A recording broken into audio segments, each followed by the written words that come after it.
Hare Hare Krishna Krishna Krishna Hare Hare Hare Rama Rama Rama Hare Hare Hare Krishna Krishna Krishna Hare Hare Hare Rama Rama Rama Hare Hare Hare Krishna Krishna Krishna Hare Hare Hare Rama Rama Rama Hare Hare Jai Jaya Prabhupada Jaya Jaya Prabhupada Jaya Jaya Gurudev Jaya Jaya Gurudev Nitai Gaur Hari Bol Nitai Gaur Hari Bol.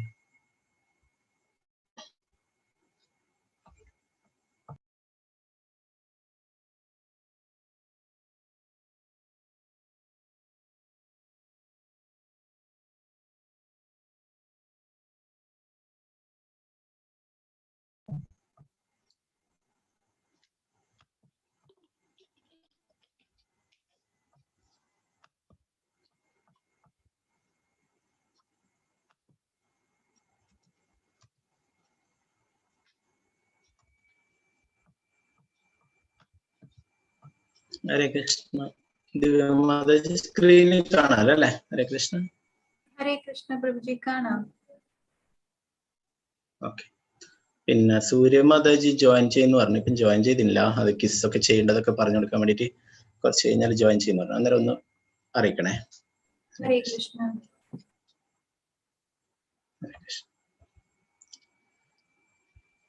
നമ്മള് ഭഗവത്ഗീതയിലെ 18 അധ്യായങ്ങള് 18 ദിവസത്തിലായിട്ട് എടുക്കുന്നു. അപ്പോൾ അതിൽ ഓരോരോ അധ്യായത്തിലുള്ള പ്രധാനപ്പെട്ട ശ്ലോകങ്ങളാണ് നമ്മൾ ഇതിൽ എടുക്കുന്നത്. സെക്കൻഡ് ലെവലിൽ ഡീറ്റെയിൽ ആയിട്ട് പഠിപ്പിക്കും. അന്നേരം 700 ശ്ലോകങ്ങളും എടുക്കും. പ്രധാനപ്പെട്ട ശ്ലോകങ്ങൾ എന്താണ് ഭഗവത്ഗീതയുടെ ഒരു ഓവർവ്യൂ ആണ് ഫസ്റ്റ് ലെവലായിട്ടുള്ള. അങ്ങനെ സെക്കൻഡ് ലെവലിലൊക്കെ ഡീറ്റെയിൽ ആയിട്ട് പഠിക്കാം. ഇതിൽ പ്രധാനപ്പെട്ട കാര്യങ്ങൾ എന്താണ് തുടക്കക്കാർക്ക് വേണ്ടിയിട്ടുള്ളതാണ്. കുറെ സീനിയർ ആയിട്ടുള്ള ആൾക്കാരൊക്കെ ഉണ്ടാവും, കുറെ ഭഗവത്ഗീതയൊക്കെ പഠിച്ച ആൾക്കാരൊക്കെ ഉണ്ടാവും. അപ്പൊ എന്താണ് ഇങ്ങനെ ഒരു തുടക്കക്കാർക്ക് വേണ്ടിയിട്ട് മാത്രം ഒന്നും എന്താണ് അറിയാത്തവർക്ക് വേണ്ടിയിട്ട് ഈ ഭഗവത്ഗീതയെ കുറിച്ചൊരു ഓവർവ്യൂ മാത്രമാണ്. ഇത് കഴിഞ്ഞാൽ സെക്കൻഡ് ലെവലിൽ നമ്മൾ ഡീറ്റെയിൽ ആയിട്ട് പഠിപ്പിക്കും. തേർഡ് ലെവൽ, ഫോർത്ത് ലെവൽ അങ്ങനെ ഉണ്ട്. എല്ലാ കോഴ്സും ഫ്രീ ആയിട്ടാണ്. അപ്പൊ അതിലൊക്കെ പങ്കെടുക്കാം. പിന്നെ ഒന്നാമത്തെ അധ്യായം നമ്മൾ എടുക്കുന്നു. പിന്നെ ഓരോരോ അധ്യായത്തിലും കിസ് ഉണ്ടാവും. അത് നിങ്ങൾക്ക് പറഞ്ഞുതരും. കുറച്ച് കഴിഞ്ഞിട്ട് അഡ്മിൻ വന്ന് പറഞ്ഞുതരും. അപ്പോൾ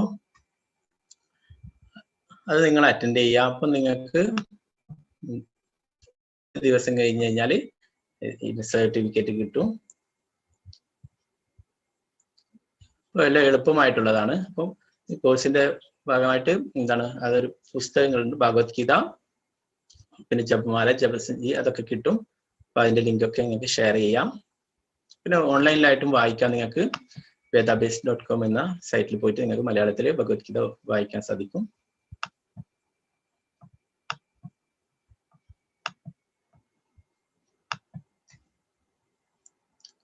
നമ്മൾ പഠിക്കുന്നത് ഭഗവത്ഗീത യഥാരൂപം.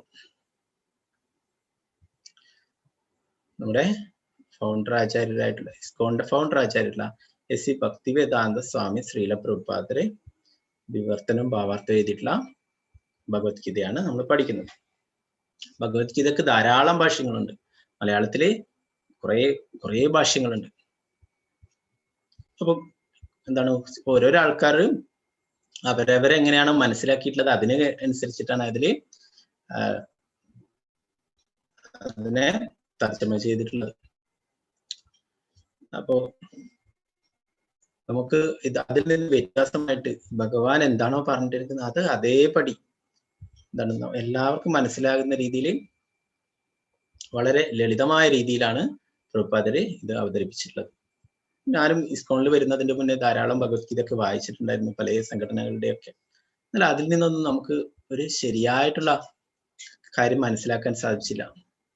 പ്രഭുപാദര് ഓരോ ചാപ്റ്ററിലും ഓരോ ശ്ലോകങ്ങളും എടുത്തു പറയുന്നു കൃഷ്ണനാണ് പരമ ദിവ്യോത്തമ പുരുഷൻ എന്ന്. നമ്മൾ പഠിച്ചിട്ടുണ്ട് ഭഗവത്ഗീത, മറ്റുള്ളവരുടെ ഒക്കെ വായിച്ചു കഴിഞ്ഞാൽ ആ ഭഗവാനെ ഓരോ തരത്തിലാണ് അവരുടെ എന്താണ് പരമസത്യത്തെ ഓരോരോ തരത്തിലാണ് അവരൊക്കെ സാക്ഷാത്കരിച്ചിട്ടുള്ളത്, അവരുടെ മനസ്സിലാക്കിയതിനനുസരിച്ച്. ചിലയാളൊക്കെ എന്താണ് ആ ഭഗവാൻ രൂപമില്ല എന്ന രീതിയിലാണ്, ചിലവരൊക്കെ പരമാത്മാവായിട്ടാണ്. പ്രഭുപാദരാണ് എന്താണ് കൃഷ്ണൻ, ശ്രീകൃഷ്ണ ഭഗവാൻ. ആ ഭഗവാൻ പറഞ്ഞു കൊടുത്തിട്ടുള്ള ഭഗവത്ഗീത ഏതായാലും അത് അതേപടി നമുക്കൊക്കെ എന്താണ് ചെയ്ത് തന്നിട്ടുണ്ട്. വിവർത്തനം, ഭാവാർത്ഥം 55ഓളം ഭാഷകളിൽ ഭഗവത്ഗീതക്ക് വിവർത്തനം എഴുതിയിട്ടുണ്ട് ശ്രീല പ്രഭുപാദര്. നമ്മുടെ ഇസ്കോണ് ബാംഗ്ലൂര്, രാധാഗോവിന്ദ മന്ദിർ ഇസ്കോൺ ബാംഗ്ലൂർ 10ലധികം ഭാഷകളിൽ ഭഗവത്ഗീത ക്ലാസ് നടത്തുന്നുണ്ട്. പ്രഭുപാദരെ കുറിച്ചിട്ട് കുറച്ച് കാര്യങ്ങൾ നമുക്ക് മനസ്സിലാക്കാം. പ്രഭുപാദരി ആ ഭഗവത്ഗീതയുടെ സന്ദേശം നമ്മളൊക്കെ ഇന്ന് ഭഗവത്ഗീത നമ്മൾ പഠിക്കുന്നുണ്ടെങ്കിൽ അതിനൊക്കെ കാരണം ശ്രീല പ്രഭുപാദരാണ്.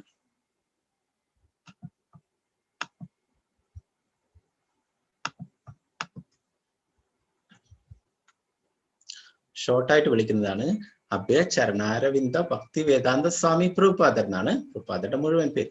അത് എന്താണ് ഭക്തന്മാരൊക്കെ ശ്രീല പ്രഭുപാദർ എന്ന് ഷോർട്ടായിട്ട് വിളിക്കുന്നു. പ്രഭുപാദരുടെ ജനനം തന്നെ ഒരു വൈഷ്ണവ കുടുംബത്തിലായിരുന്നു. അദ്ദേഹത്തിന്റെ അച്ഛനും അമ്മയും ഒക്കെ ശ്രീകൃഷ്ണ ഭഗവാന്റെ ഭക്തന്മാരായിരുന്നു. അപ്പോ അതിന് അടുത്തായിട്ട് തന്നെ രാധാകൃഷ്ണ ക്ഷേത്രമൊക്കെ ഉണ്ടായിരുന്നു. അപ്പൊ അവിടെ പൂജകൾ നടക്കുന്നതും അതൊക്കെ കണ്ടിട്ടാണ് പ്രഭുപാദര് വളർന്നിട്ടുണ്ടായിരുന്നത്.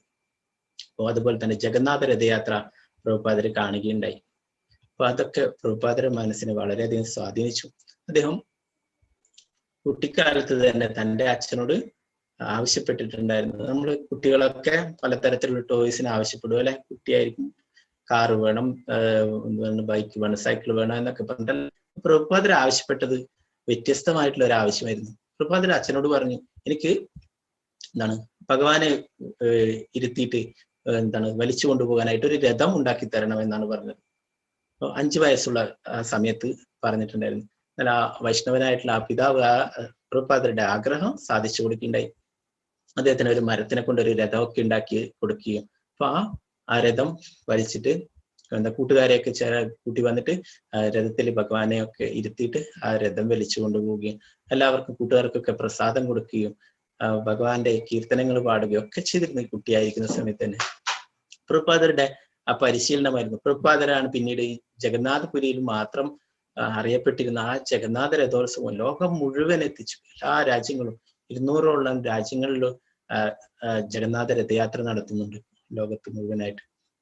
അപ്പോ അതിനുള്ള പരിശീലനമായിരുന്നു പ്രഭുപാദർ കുട്ടിക്കാലത്ത് തന്നെ. എല്ലായിടത്തും ആ ജഗന്നാഥ രഥോത്സവം എന്ന് പറഞ്ഞ് ഭഗവാൻ ഭക്തന്മാരെ കാണാൻ പുറത്തേക്ക് എഴുന്നള്ളുന്നതാണ്. ക്ഷേത്രത്തിൽ പോകാൻ പറ്റാത്ത ധാരാളം ആൾക്കാരുണ്ടാവും അല്ലെ, അവർക്കൊക്കെ ഭഗവാൻ അങ്ങോട്ട് പോയിട്ട് ദർശനം കൊടുക്കുന്നു. അതാണ് രഥോത്സവം. ഇപ്പൊ നമ്മുടെ കേരളത്തിലൊക്കെ നടത്താറുണ്ട്. കണ്ണൂര്, പിന്നെ പാലക്കാട്, തിരുവനന്തപുരം, അങ്ങനെ കുറെ വലിയ വലിയ നഗരങ്ങളിലൊക്കെ നടത്താറുണ്ട്. അപ്പൊ അതിലൊക്കെ എപ്പെങ്കിലും നിങ്ങൾക്ക് പങ്കെടുക്കാൻ ഈ സിറ്റുവേഷൻ ഒക്കെ കഴിഞ്ഞിട്ട്, കൊറോണയുടെ ഇതൊക്കെ കഴിഞ്ഞിട്ട് ഇനി നടത്തുമ്പോൾ അങ്ങനെ ആരെങ്കിലും നിങ്ങൾക്ക് പങ്കെടുക്കാൻ അവസരം കിട്ടുമെങ്കിൽ തീർച്ചയായിട്ടും തുടങ്ങും. ആ ഭഗവാന്റെ രഥത്തിന്റെ ഒരു വടത്തിൽ ഒരിക്കൽ തൊട്ടാൽ തന്നെ നമ്മുടെ എത്രയോ ജന്മങ്ങളായിട്ടുള്ള പാപങ്ങളൊക്കെ ഇല്ലാതാവുമെന്ന് പറഞ്ഞു പ്രഭുപാദരി. അങ്ങനെ കുട്ടിക്കാലത്ത് ഈ ഭഗവാനെ കുറിച്ചുള്ള ആ പൂജകളും അങ്ങനെയുള്ള ഭഗവാനെ കുറിച്ചുള്ള കാര്യങ്ങളൊക്കെ കേട്ടിട്ടാണ് വളർന്നിട്ടുണ്ടായിരുന്നത്. അച്ഛൻ പൂജകൾ ചെയ്യുന്നതും അതൊക്കെ കണ്ടിട്ടാണ് വളർന്നിട്ടുണ്ടായിരുന്നത്. പിന്നീട് പ്രഭുപാദരി പഠിക്കുന്ന സമയത്ത് ഗാന്ധിജിയുടെ ആ സ്വാതന്ത്ര്യ സമര പോരാട്ടത്തിന്റെ ആ സംഘടനയിൽ ചേരുകയുണ്ടായി. അപ്പോ അങ്ങനെ അതിനു വേണ്ടിയിട്ടൊക്കെ പ്രവർത്തിക്കുകയുണ്ടായി. അതിനിടയിൽ ഒരിക്കലേ അദ്ദേഹത്തിന്റെ സുഹൃത്ത് പ്രഭുപാദരോട് പറഞ്ഞു, ഒരു മഹാനായ ഒരു സന്യാസി വന്നിട്ടുണ്ട്, അദ്ദേഹത്തെ നമുക്ക് കാണാൻ പോകാമെന്ന് പറഞ്ഞിട്ട് അങ്ങനെ പ്രഭുപാദരെയും കൂട്ടിയിട്ട് അദ്ദേഹത്തിന്റെ സുഹൃത്ത് ആ സന്യാസിയെ കാണാൻ പോയിട്ടുണ്ടായിരുന്നു. സന്യാസിയുടെ പേര് ഭക്തി സിദ്ധാന്ത സരസ്വതി ഠാക്കൂർ എന്നായിരുന്നു.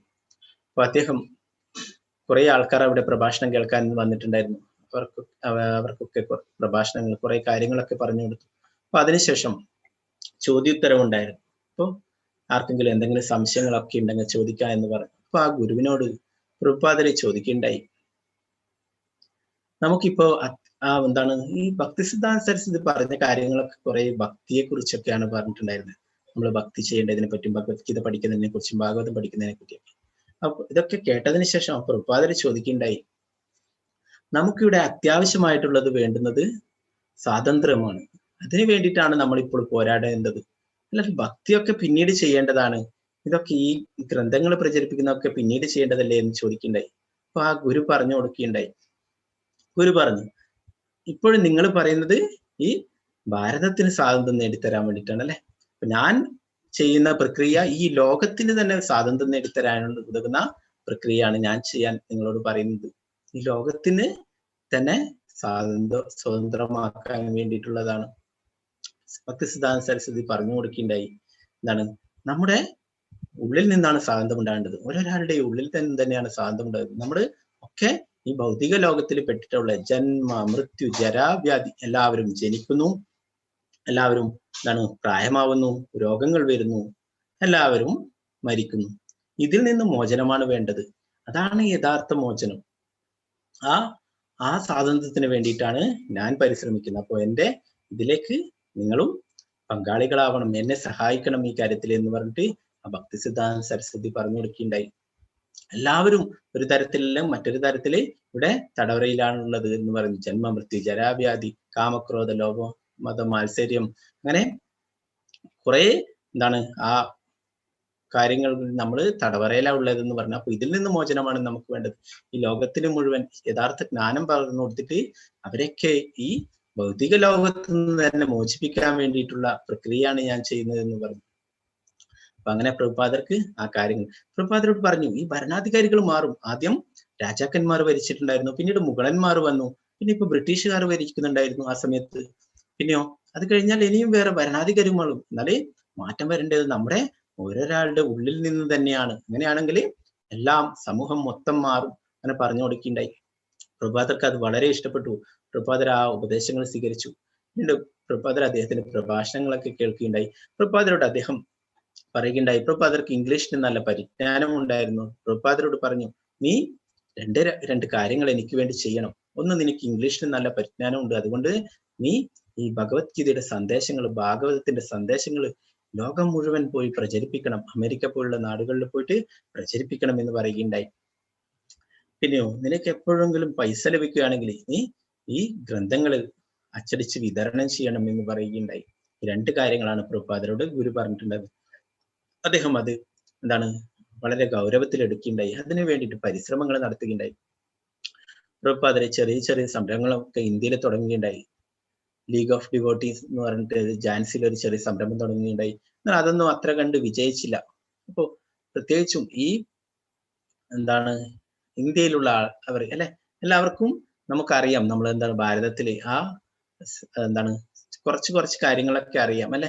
പ്രഭുപാദർ പറഞ്ഞു കൊടുക്കുന്ന കാര്യങ്ങളൊന്നും അത്രയും പൂർണ്ണമായിട്ട് ഉൾക്കൊള്ളാൻ അവർക്കൊന്നും അത്ര കണ്ട് സമയമുണ്ടായിരുന്നില്ല. പിന്നെ പ്രഭുപാദര് ബാക്ക് ടു ഗോഡ് ഹെഡ് എന്ന മാസിക ഇറക്കുകയുണ്ടായി. അതിന്റെ ഭഗവത് ദർശനം എന്ന പേരിൽ മലയാളത്തിൽ ഇപ്പോഴും അത് പ്രസിദ്ധീകരിക്കുന്നുണ്ട്. അങ്ങനെ അദ്ദേഹം പ്രഭുപാദർ തന്നെ സ്വന്തമായിട്ട് ആ പ്രസ്സിൽ പോയിട്ട് അദ്ദേഹത്തിന്റെ സുഹൃത്തിന്റെ അടുത്ത് പോയിട്ട് ഈ മാസിക പ്രിന്റ് ചെയ്ത് വാങ്ങിച്ചിട്ട് അത് ഓരോരോ ഹോട്ടലുകളിലും തെരുവുകളിലും മറ്റുള്ള മാർക്കറ്റുകളിലും ഗ്രന്ഥാലയങ്ങളിലും ഒക്കെ പോയിട്ട് ഇവിടെയൊക്കെ വിതരണം ചെയ്യുകയുണ്ടായി. അങ്ങനെ അതിൽ നിന്നുള്ള വരുമാനം കൊണ്ട് വീണ്ടും വീണ്ടും പുസ്തകങ്ങൾ പ്രിന്റ് ചെയ്ത് വിതരണം ചെയ്യുകയുണ്ടായി.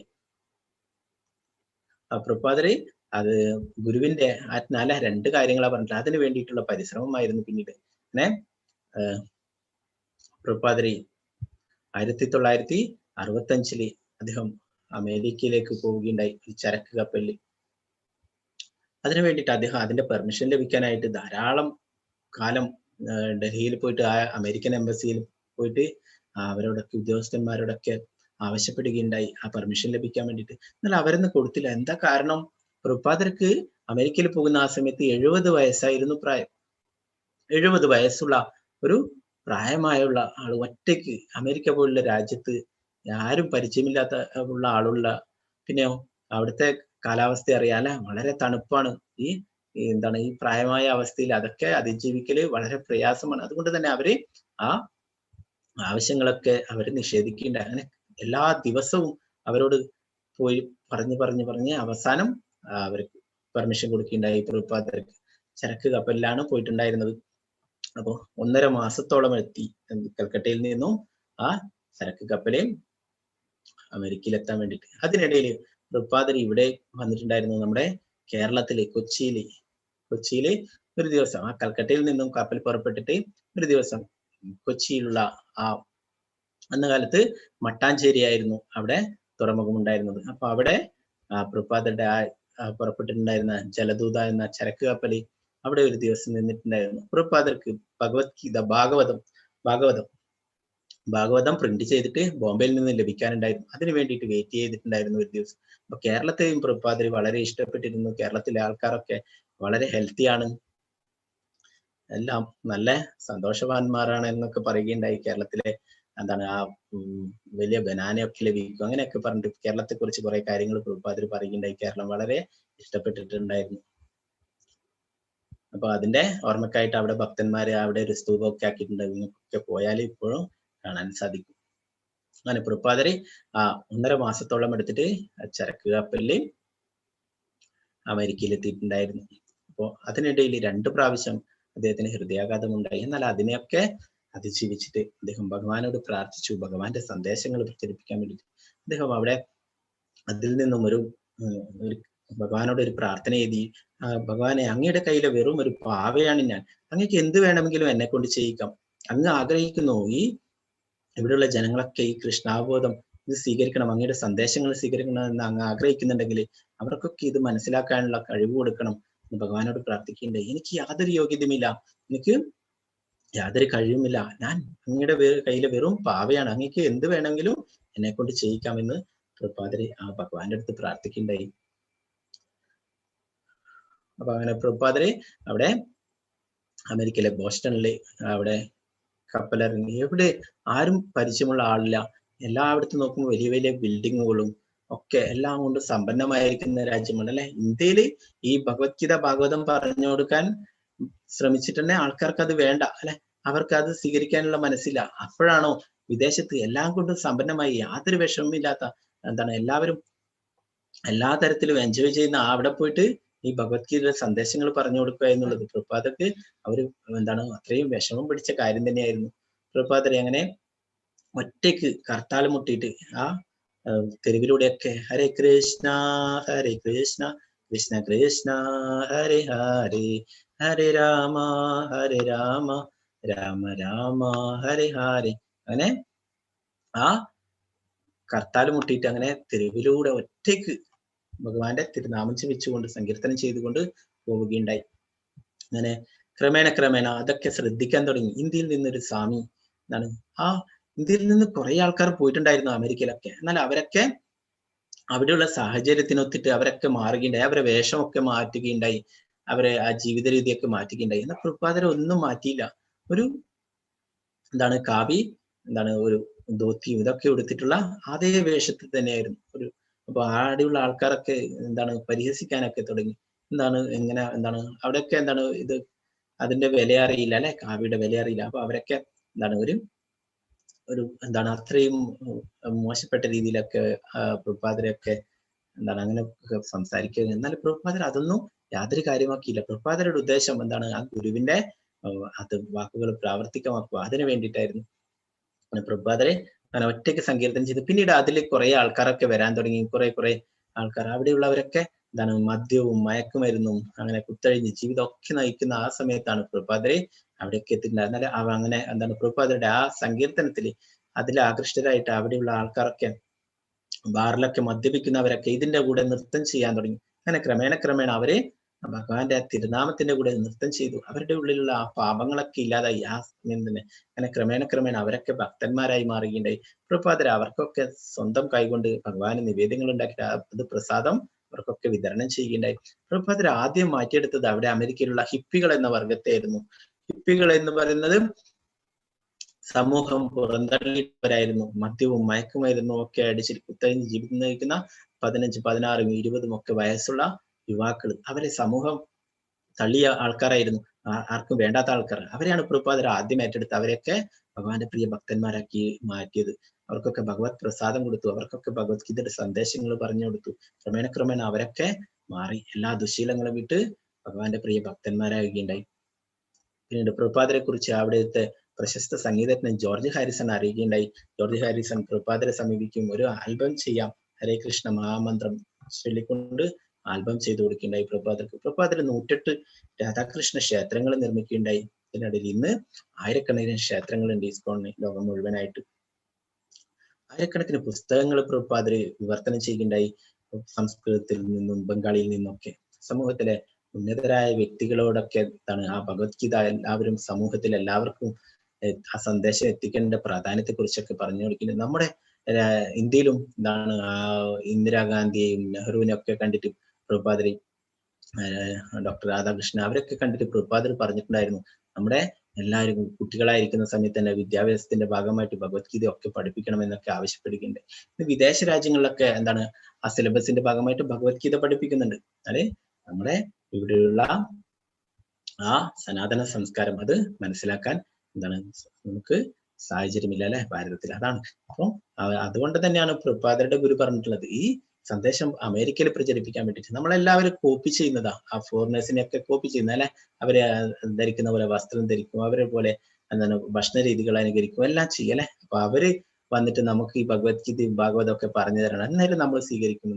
അപ്പൊ അങ്ങനെ തന്നെയാണ് പ്രഭുപാദരെ അവിടെയൊക്കെ പോയിട്ട് ഇതൊക്കെ പ്രചരിപ്പിച്ചിട്ട് എന്താണ് റഷ്യയിലും അമേരിക്കയിലും അവിടെയൊക്കെയുള്ളവരാണ് ഇന്ന് വൃന്ദാവനത്തിലും മായാപൂരിലൊക്കെ ഗുരുകുലം നടത്തിയിട്ട് എല്ലാ ഈ സന്ദേശങ്ങളൊക്കെ എല്ലാവർക്കും പറഞ്ഞു തരുന്നത്. പ്രഭുപാദർ അങ്ങനെ ജഗന്നാഥ രഥോത്സവം നടത്തുകയുണ്ടായി. അങ്ങനെ ലോകം മുഴുവൻ എന്താണ് ഇപ്പോഴും ജഗന്നാഥ രഥോത്സവം നടത്തുന്നു. പ്രഭുപാദർ 12 വർഷത്തിനിടയിൽ 14 പ്രാവശ്യം ലോകം മുഴുവൻ സഞ്ചരിക്കുകയുണ്ടായി. അപ്പോ എന്താണ് പ്രഭുപാദരുടെ ഒരാൾ ചോദിച്ചു, എന്താണ് നിങ്ങൾ ഈ 14 പ്രാവശ്യം ലോകം മുഴുവൻ സഞ്ചരിച്ചിട്ട് ഈ കൃഷ്ണാബോധം പ്രചരിപ്പിച്ച? അപ്പൊ പ്രഭുപാദർ പറയുകയുണ്ടായി, ആണ് ആ 14 ലോകങ്ങളിൽ നമ്മൾ ചുറ്റിത്തിരിയേണ്ട എന്ന് വെച്ചാൽ അതിൽ നിന്നൊക്കെ മോചിപ്പിക്കാൻ വേണ്ടിയിട്ടാണ് പ്രഭുപാദർ ഈ 14 പ്രാവശ്യം ഈ കൃഷ്ണാബോധം പ്രചരിപ്പിക്കാനായി പുറപ്പെട്ടതും. ഭഗവത്ഗീത പഠിതാവിന്റെ യോഗ്യതയെ കുറിച്ച് അവതാരികയിൽ പറയുന്നു, അർജുനൻ ഭക്തനും ശിഷ്യനും ഉറ്റമിത്രവും ആകിയാലാണ് ഭഗവത്ഗീത അദ്ദേഹത്തിന് ഉപദേശിക്കപ്പെട്ടത്. അതുകൊണ്ട് അർജുനന് സമാനമായ ഗുണങ്ങളുള്ള ഒരാൾക്ക് ആണ് ഭഗവത്ഗീത നന്നായി ഗ്രഹിക്കാൻ കഴിയുക. ഇത് ശ്രീ രാധാ ഗോവിന്ദ് ഇസ്കോൺ ബാംഗ്ലൂരിന്റെ ക്ഷേത്രത്തിലുള്ളതാണ്. രാധാകൃഷ്ണന്മാര്. നമ്മുടെ ക്ഷേത്രത്തിന്റെ address Shri Radha Govind temple, coconut garden road, tollgate Kadri, Mangalore, Karnataka. നിങ്ങളൊക്കെ കൊല്ലൂർ മൂകാംബിയൊക്കെ പോകുന്നതാണല്ലേ. അപ്പൊ അത് പോകുന്ന വഴിക്ക് തന്നെയാണ്. ഉടുപ്പി ക്ഷേത്രത്തിന്റെ അടുത്തായിട്ടാണ് ഇസ്കോൺ ടെമ്പിൾ വരുക. Temple president നാമനിഷ്ഠദാസ് പ്രഭുജി, BTech IIT Kanpur, അദ്ദേഹമാണ് ഈ ഭഗവത്ഗീത ക്ലാസ്സിന് നേതൃത്വം നൽകുന്നത്. നിങ്ങൾ ഇന്നലെ കണ്ടിട്ടുണ്ടാവും പ്രഭുജിയെ. ഇന്നലത്തെ ഓറിയന്റേഷൻ ക്ലാസ്സിലൊക്കെ പ്രഭു ഉണ്ടായിരുന്നു. ഇതാണ് നമ്മുടെ യൂട്യൂബ് ലിങ്ക്. ഗുരു പരമ്പരയിൽ നിന്ന് വരുന്നത് നേരത്തെ പറഞ്ഞല്ലേ, ഭക്തിസിദ്ധാന്ത സരസ്വതിയാണ് ശ്രീല പ്രഭുപാദരുടെ ഗുരു ഉണ്ട്. ശ്രീല പ്രഭുപാദർക്ക് അനേകം ശിഷ്യന്മാരുണ്ട്. അതില് പ്രഭുപാദർക്ക് ഇഷ്ടപ്പെട്ടുള്ള ഒരു ശിഷ്യനാണ് ശ്രീല ജയപതാക സ്വാമി ഗുരു മഹാരാജ്. അദ്ദേഹം ഈ പശ്ചിമ ബംഗാളിലെ കൽക്കട്ടയിൽ ഇസ്കോൺ മായാപൂരി, ഇസ്കോണിന്റെ ഹെഡ്ക്വാർട്ടേഴ്സ് ആയിട്ടുള്ള മായാപൂരിലെ അദ്ദേഹം എന്താണ് അവിടെ എന്താണ് എല്ലാവർക്കും എല്ലാം ഭഗവാന്റെ ഭക്തി സേവനങ്ങൾക്ക് നേതൃത്വം കൊടുക്കുന്നു. കുറെ ശിഷ്യന്മാരുണ്ട് അദ്ദേഹത്തിന് ലോകം മുഴുവനായിട്ട്. അദ്ദേഹത്തിന്റെ ശിഷ്യനായിട്ടുള്ള നാമനിഷ്ഠദാസ് പ്രഭുജിയുടെ കീഴിലാണ് ഭഗവത്ഗീത നമ്മൾ പറഞ്ഞു തരാൻ ശ്രമിക്കുന്നത്. എന്തുകൊണ്ട് ഭഗവത്ഗീത യഥാരൂപം, അത് ആ യഥാരൂപം എന്ന് പറയുന്നത് ഭഗവാൻ എന്താണോ പറഞ്ഞിട്ടുള്ളത് അത് അതേപടി യാതൊരു മാറ്റവും വരുത്താതെ ഇത് എന്താണ് എല്ലാവർക്കും ആ എല്ലാ ജീവാത്മാക്കൾക്കും ഉപകരിക്കാൻ വേണ്ടിയിട്ടാണ് ഇത് നടക്കുന്നത്. അല്ലാതെ കുറെ ഭഗവത്ഗീതക്ക് ഭാഷ്യങ്ങൾ എഴുതിയിട്ടുണ്ട്. അതൊക്കെ ഒരാളുടെ രീതിയിലാണ്, അവർക്ക് പുസ്തകങ്ങൾ ചെലവാകേണ്ട രീതിയിലും ജനങ്ങളെ സന്തോഷിപ്പിക്കേണ്ട രീതിയിലൊക്കെയാണ് അതിന് എഴുതിയിട്ടുള്ളത്. അപ്പൊ അതിൽ നിന്ന് വ്യത്യസ്തമായിട്ട് ഭഗവാൻ എന്താണോ പറഞ്ഞിട്ടുള്ളത് അത് അതേപടി യാതൊരു മാറ്റം വരുത്താതെ, അതുകൊണ്ടതാണ് യഥാരൂപം എന്ന് പറയുന്നത്. ആ പരമ്പരയിൽ കൂടി വരുന്നതാണ്. നിങ്ങൾക്ക് ഭഗവത്ഗീതയുടെ ആദ്യത്തിലെ ചാപ്റ്റർ തുടങ്ങുന്നതിന്റെ മുന്നേ ആയിട്ട് അതിൽ കൊടുത്തിട്ടുണ്ട് ഗുരു പരമ്പരയുടെ എന്താണ് സ്റ്റെപ്പായിട്ടുള്ളത്. കൃഷ്ണനിൽ നിന്നും ബ്രഹ്മാവിന് പറഞ്ഞെടുത്തു, ബ്രഹ്മാവ് നാരദർക്ക്, നാരദർ വ്യാസദേവൻ, അങ്ങനെ മധ്വാചാര്യർ, അങ്ങനെ വരുന്ന മധ്വാചാര്യർ പരമ്പരയിലെ 5ാമതാണ്. പിന്നീട് 32ാമത്തെ ആചാര്യനാണ് AC ഭക്തിവേദാന്ത സ്വാമി ശ്രീല പ്രഭുപാദ്. ശ്രീല പ്രഭുപാദർക്ക് അനേകം ശിഷ്യന്മാരുണ്ട്. അവരൊക്കെ ഇപ്പോഴും ഈ ഭഗവാന്റെ സന്ദേശങ്ങൾ ലോകം മുഴുവൻ പ്രചരിപ്പിക്കുന്നു. നമ്മൾ സമ്പ്രദായത്തെ കുറിച്ച് പറയുന്നത് ബ്രഹ്മ, മധ്വ, ഗൗഡീയ സമ്പ്രദായം എന്നാണ്. 4 തരത്തിലുള്ള സമ്പ്രദായം ഉണ്ട്. ബ്രഹ്മ സമ്പ്രദായം, കുമാര സമ്പ്രദായം, ശ്രീ സമ്പ്രദായം, രുദ്ര സമ്പ്രദായം. ബ്രഹ്മ സമ്പ്രദായം, ബ്രഹ്മ, മധ്വ, ഗൗഡീയ സമ്പ്രദായം എന്ന് പറയുന്നു. പിന്നെ ശ്രീ സമ്പ്രദായം, ലക്ഷ്മി നാരായണന്മാരെ പൂജിക്കുന്നത്, ലക്ഷ്മി ദേവി തുടങ്ങുന്നത്. പിന്നെ കുമാര സമ്പ്രദായം, 4 കുമാരന്മാരും തുടങ്ങുന്നത്. പിന്നെ രുദ്ര സമ്പ്രദായം. അങ്ങനെ 4 സമ്പ്രദായമുള്ളത്. ഈ സമ്പ്രദായത്തിൽ വരുന്ന ആചാര്യന്മാരിൽ നിന്ന് നമ്മൾ മനസ്സിലാക്കണം കാര്യങ്ങൾ എന്നാണ് ശാസ്ത്രങ്ങളിൽ പറയുന്നത്. അപ്പൊ നമുക്ക് കാണാം ഇവിടെ അല്ലെ, മൊബൈലൊക്കെ നമ്മൾ ചാർജ് ചെയ്യുന്നുണ്ട്. അത് ശരിയായിട്ട് കണക്ട് ചെയ്തില്ലെങ്കിൽ എന്താണ് ചാർജ് എത്തില്ല അല്ലെ. അതുപോലെ തന്നെ ആ പരമ്പരയിൽ നിന്ന് വരുന്ന ആൾക്കാരിൽ നിന്ന് നമ്മൾ ആ ഭഗവത്ഗീത ജ്ഞാനം സ്വീകരിക്കണം എന്നാ പറയുന്നത്. ഗീതോപദേശത്തിന്റെ ആജ്ഞാനുസരണം സ്വീകരിക്കപ്പെടേണ്ടതാണ് ഭഗവത്ഗീത. ഗീതോപദേശകൻ ആരാണ്? ഭഗവാനാണ്, കൃഷ്ണനാണ്. ഭഗവത്ഗീതയുടെ അന്തസത്ത ഭഗവത്ഗീതയിൽ തന്നെ സൂചിതമായിട്ട് അതിങ്ങനെയാണ്: ഒരു മരുന്ന് സേവിക്കാൻ നാം ആഗ്രഹിക്കുമ്പോൾ അതിന്റെ ലേബലിൽ കൊടുത്ത നിർദ്ദേശങ്ങൾ നാം പാലിക്കണം. നാം ഒരിക്കലും നമ്മുടെ തന്നെ ആശയം അനുസരിച്ചോ ഒരു സ്നേഹിതന്റെ നിർദ്ദേശം അനുസരിച്ചോ മരുന്ന് കഴിക്കരുത്. ലേബലിൽ കാണുന്ന നിർദ്ദേശങ്ങൾ അനുസരിച്ചോ ഭിഷകരന്റെ ഉപദേശങ്ങൾ അനുസരിച്ചോ സേവിക്കേണ്ടതാണ്. അതുപോലെ ഭഗവത്ഗീതയും ഗീതോപദേശകന്റെ ആജ്ഞാനുസരണം സ്വീകരിക്കപ്പെടേണ്ടതാണ്. ഭഗവാൻ കൃഷ്ണനാണ് ഗീതോപദേശകൻ. ഭഗവത്ഗീതയുടെ ഓരോ താളിലും അദ്ദേഹം പരമദിവ്യത്വം പുരുഷനായ ഭഗവാനാണെന്ന് പറയുന്നുണ്ട്. അതാണ് പ്രഭുപാദരുടെ ഭഗവത്ഗീതയുടെ പ്രത്യേകത. ഓരോരോ പേജിലും ഭഗവാനാണ്, കൃഷ്ണനാണ് പരമദിവ്യത്വം പുരുഷൻ എന്ന് നമുക്ക് മനസ്സിലാക്കാൻ സാധിക്കും. മായാവാദ പന്ഥാവിലൂടെ ഭഗവത്ഗീത പഠിക്കുവാൻ ശ്രമിക്കുന്നവൻ വലിയ വിഡ്ഢിത്തമാണ് ചെയ്യുന്നത്. ചൈതന്യ മഹാപ്രഭു വ്യക്തമായി പറഞ്ഞിട്ടുണ്ട്. അപ്രകാരമുള്ള വിഡ്ഢിത്തത്തിന്റെ ഫലമായി വഴിതെറ്റിപ്പോയ ഒരു ഭഗവത്ഗീത വിദ്യാർത്ഥി ശരിയായ മാർഗനിർദ്ദേശമില്ലാതെ വിഷമിക്കുകയും സ്വധാമത്തിലേക്ക്, ദൈവസന്നിധിയിലേക്ക് അയാൾക്ക് മടങ്ങാൻ സാധിക്കാതെയും വരികയും ചെയ്യും. അപ്പൊ മായാവാദികൾ എന്താണ് പറയുന്നത്? ഭഗവാന് രൂപമില്ലെന്നാ പറയുന്നത്. അപ്പൊ അവരുടെ ഭഗവത്ഗീത പഠിച്ചു കഴിഞ്ഞാൽ നമ്മളും അത് തന്നെ മനസ്സിലാക്കുക അല്ലെ, നമ്മളും അപകടത്തിലേക്ക് പോകും. ചൈതന്യ മഹാപ്രഭു പറയുന്നു, മായാവാദി കൃഷ്ണ അപരാധി. കൃഷ്ണന് രൂപം ഉണ്ടല്ലേ, നമുക്ക് രൂപം ഉണ്ടാവും, ഭഗവാന് രൂപം ഉണ്ടാവില്ലേ? ഭഗവാന് രൂപമില്ല എന്ന് പറയുന്നത് അപരാധമാണ്. ഭഗവത്ഗീത മനുഷ്യ ജീവിതത്തിന്റെ ഒരു ലൈഫ് മാനുവലാണ്. നമുക്ക് നമ്മുടെ മനുഷ്യ ജീവിതം എങ്ങനെ ഉപയോഗിക്കണം, എന്തിനു വേണ്ടിയിട്ടാണ് ഈ മനുഷ്യ ജീവിതം, അതിനെക്കുറിച്ച് പറഞ്ഞിരുന്നതാണ് ഈ ഭഗവത്ഗീത എന്ന് പറയുന്നത്. നമ്മൾ ധാരാളം എന്താണ് സാധനങ്ങളൊക്കെ വാങ്ങിക്കും അല്ലെ, അതിനൊക്കെ ഫ്രിഡ്ജ്, വാഷിംഗ് മെഷീൻ, AC അല്ലെ, അതിന്റെ കൂടെയൊക്കെ അതിന്റെ ഒരു ഇതുണ്ടാവും, ഉപയോഗിക്കേണ്ട ക്രമമുള്ള അല്ലെ, ഒരു മാനുവൽ ഉണ്ടാവും അല്ലെ. അപ്പൊ അതിൽ പറഞ്ഞ പ്രകാരം നമ്മൾ എന്താണ് ഉപയോഗിക്കുകയാണെങ്കിൽ അതിന് യാതൊരു കേടുപാടും വരില്ല അല്ലെ. അതുപോലെ എന്താണ് ഭഗവത്ഗീത എന്ന് പറയുന്നത്? എന്താണ്?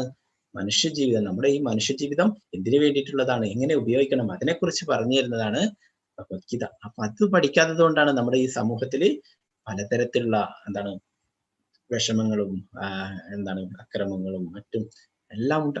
ഇത് പഠിക്കാത്തത് കൊണ്ടാണ്. ഇത് പഠിച്ചാലേ നമുക്ക് എന്താണ് ഈ എന്തിനാണ് നമുക്ക് ഈ മനുഷ്യ ജന്മം എന്നുള്ളത് മനസ്സിലാക്കാൻ സാധിക്കും. അപ്പൊ അത് എന്താണ് ഭഗവത്ഗീത പഠിക്കൽ എന്താണ്, നമുക്ക് സംസ്കൃതം അറിയില്ല, അതൊന്നും ഒരു ഇതല്ല. നമുക്ക് എന്താ വേണ്ടത്? ഉറച്ച ദൃഢവിശ്വാസം വേണം. നിങ്ങളൊക്കെ കേട്ടിട്ടുണ്ടാവും ഒരു ചെറിയ കുരുവിയുടെ കഥ, അത് കൂടി പറഞ്ഞിട്ട് പോവാം. ചെറിയ കുരുവി അത് സമുദ്രത്തിന്റെ തീരത്ത് മുട്ടയിട്ടിട്ടുണ്ടായിരുന്നു. അപ്പൊ ആ മുട്ടകള് സമുദ്രത്തിലെ തിരമാല വന്നിട്ട് കൊണ്ടുപോവുകയുണ്ടായി. അപ്പോ ആ കുരുവി സമുദ്രത്തോട് തിരിച്ചു തരാൻ പറഞ്ഞു, തന്റെ മുട്ടകള് തിരിച്ചു തരണം, അല്ലെങ്കിൽ ഞാൻ ഈ സമുദ്രത്തിലെ വെള്ളം കുടിച്ച് വറ്റിക്കും എന്ന് പറയുന്നുണ്ട്. അപ്പൊ അതിന്റെ കൂടെയുള്ള കുരുവികളൊക്കെ പരിഹസിച്ച് ചിരിക്കുകയുണ്ടായി. ഈ സാധിക്കില്ല അല്ലെ, നമുക്ക് തന്നെ അറിയാം. ഈ ഒരു കുരുവി വിചാരിച്ചിട്ട് ഈ സമുദ്രത്തിലെ വെള്ളം വറ്റിക്കാൻ സാധിക്കോ? ഇല്ല അല്ലെ. എന്നാൽ അത് നിരന്തരം പരിശ്രമം തുടർന്നുകൊണ്ടേയിരുന്നു. അപ്പോഴാ ഭഗവാന്റെ വാഹനമായിട്ടുള്ള ഗരുഡൻ അതുവഴി പോവുകയുണ്ടായി. ഗരുഡൻ ചെറിയ പക്ഷിയുടെ ആ പരിശ്രമം കണ്ട്, കുരുവിയുടെ പരിശ്രമം കണ്ടിട്ട് അവിടെ പോവുകയും അതിനെ സഹായിക്കുകയും ചെയ്യുകയുണ്ടായി. അതിനോട് എന്താണ് അതിനോട് കാര്യം അന്വേഷിക്കും. അങ്ങനെ സമുദ്രത്തോട് പറഞ്ഞു, ഈ കുരുവിയുടെ മുട്ടകൾ തിരിച്ചു കൊടുത്തില്ലെങ്കിൽ ഞാൻ ഈ സമുദ്രത്തെ കുടിച്ചു പറ്റി. ഗരുഡന് സാധിക്കും അല്ലെ? ഗരുഡൻ ഭഗവാന്റെ വാഹനമാണ്. ഗരുഡൻ അത്രയും ശക്തിമാനാണ് അല്ലെ? ഗരുഡന് സാധിക്കും. അങ്ങനെ ആ സമുദ്രം കുരുവിയുടെ മുട്ടകളൊക്കെ തിരിച്ചു കൊടുക്കുകയുണ്ടായി. അപ്പൊ ആ ദൃഢവിശ്വാസം, കുരുവിക്കുണ്ടായ ആ ദൃഢവിശ്വാസം അത് നമുക്ക് ഉണ്ടാവണം. നമുക്ക് ഈ സംസ്കൃതം ഒന്നും അറിയില്ലെങ്കിലും പ്രശ്നമില്ല. നമുക്ക് ഈ ഭഗവത്ഗീത അതിലെ സന്ദേശങ്ങൾ നമുക്ക് മനസ്സിലാക്കാൻ പറ്റും. ഭഗവാൻ അത്രയും സുഗമമായിട്ടുള്ള സുസുഖം കർത്തുമവ്യയം എന്ന് ഭഗവാൻ പറയുന്നു. നമുക്ക് ആചരിക്കാൻ പറ്റാത്തതൊന്നും ഭഗവാൻ പറയുന്നില്ല. ഭഗവാൻ അത്രയും ലളിതമായിട്ട് സുഖമായിട്ട് ചെയ്യാൻ പറ്റുന്ന കാര്യങ്ങളാണ് നമുക്ക് പറഞ്ഞു തരുന്നത്. എത്ര വലിയവർക്കും ചെറിയവർക്കും എല്ലാവർക്കും പഠിക്കാൻ പറ്റുന്നതാണ് ഭഗവത്ഗീത. എന്താണ് അത്രയും പവിത്രമായതാണ്. അതിന് അശുദ്ധമാവില്ല അല്ലെ? നമ്മുടെ വീടുകളിലൊക്കെ എന്തെങ്കിലും വീണ് കഴിഞ്ഞാൽ, തറയിലൊക്കെ വീണ് കഴിഞ്ഞാൽ അത് തുടക്കും അല്ലെ? തുടച്ചു കഴിഞ്ഞാൽ ആ തുടച്ച തുണിയിലൊക്കെ ആവും അല്ലെ?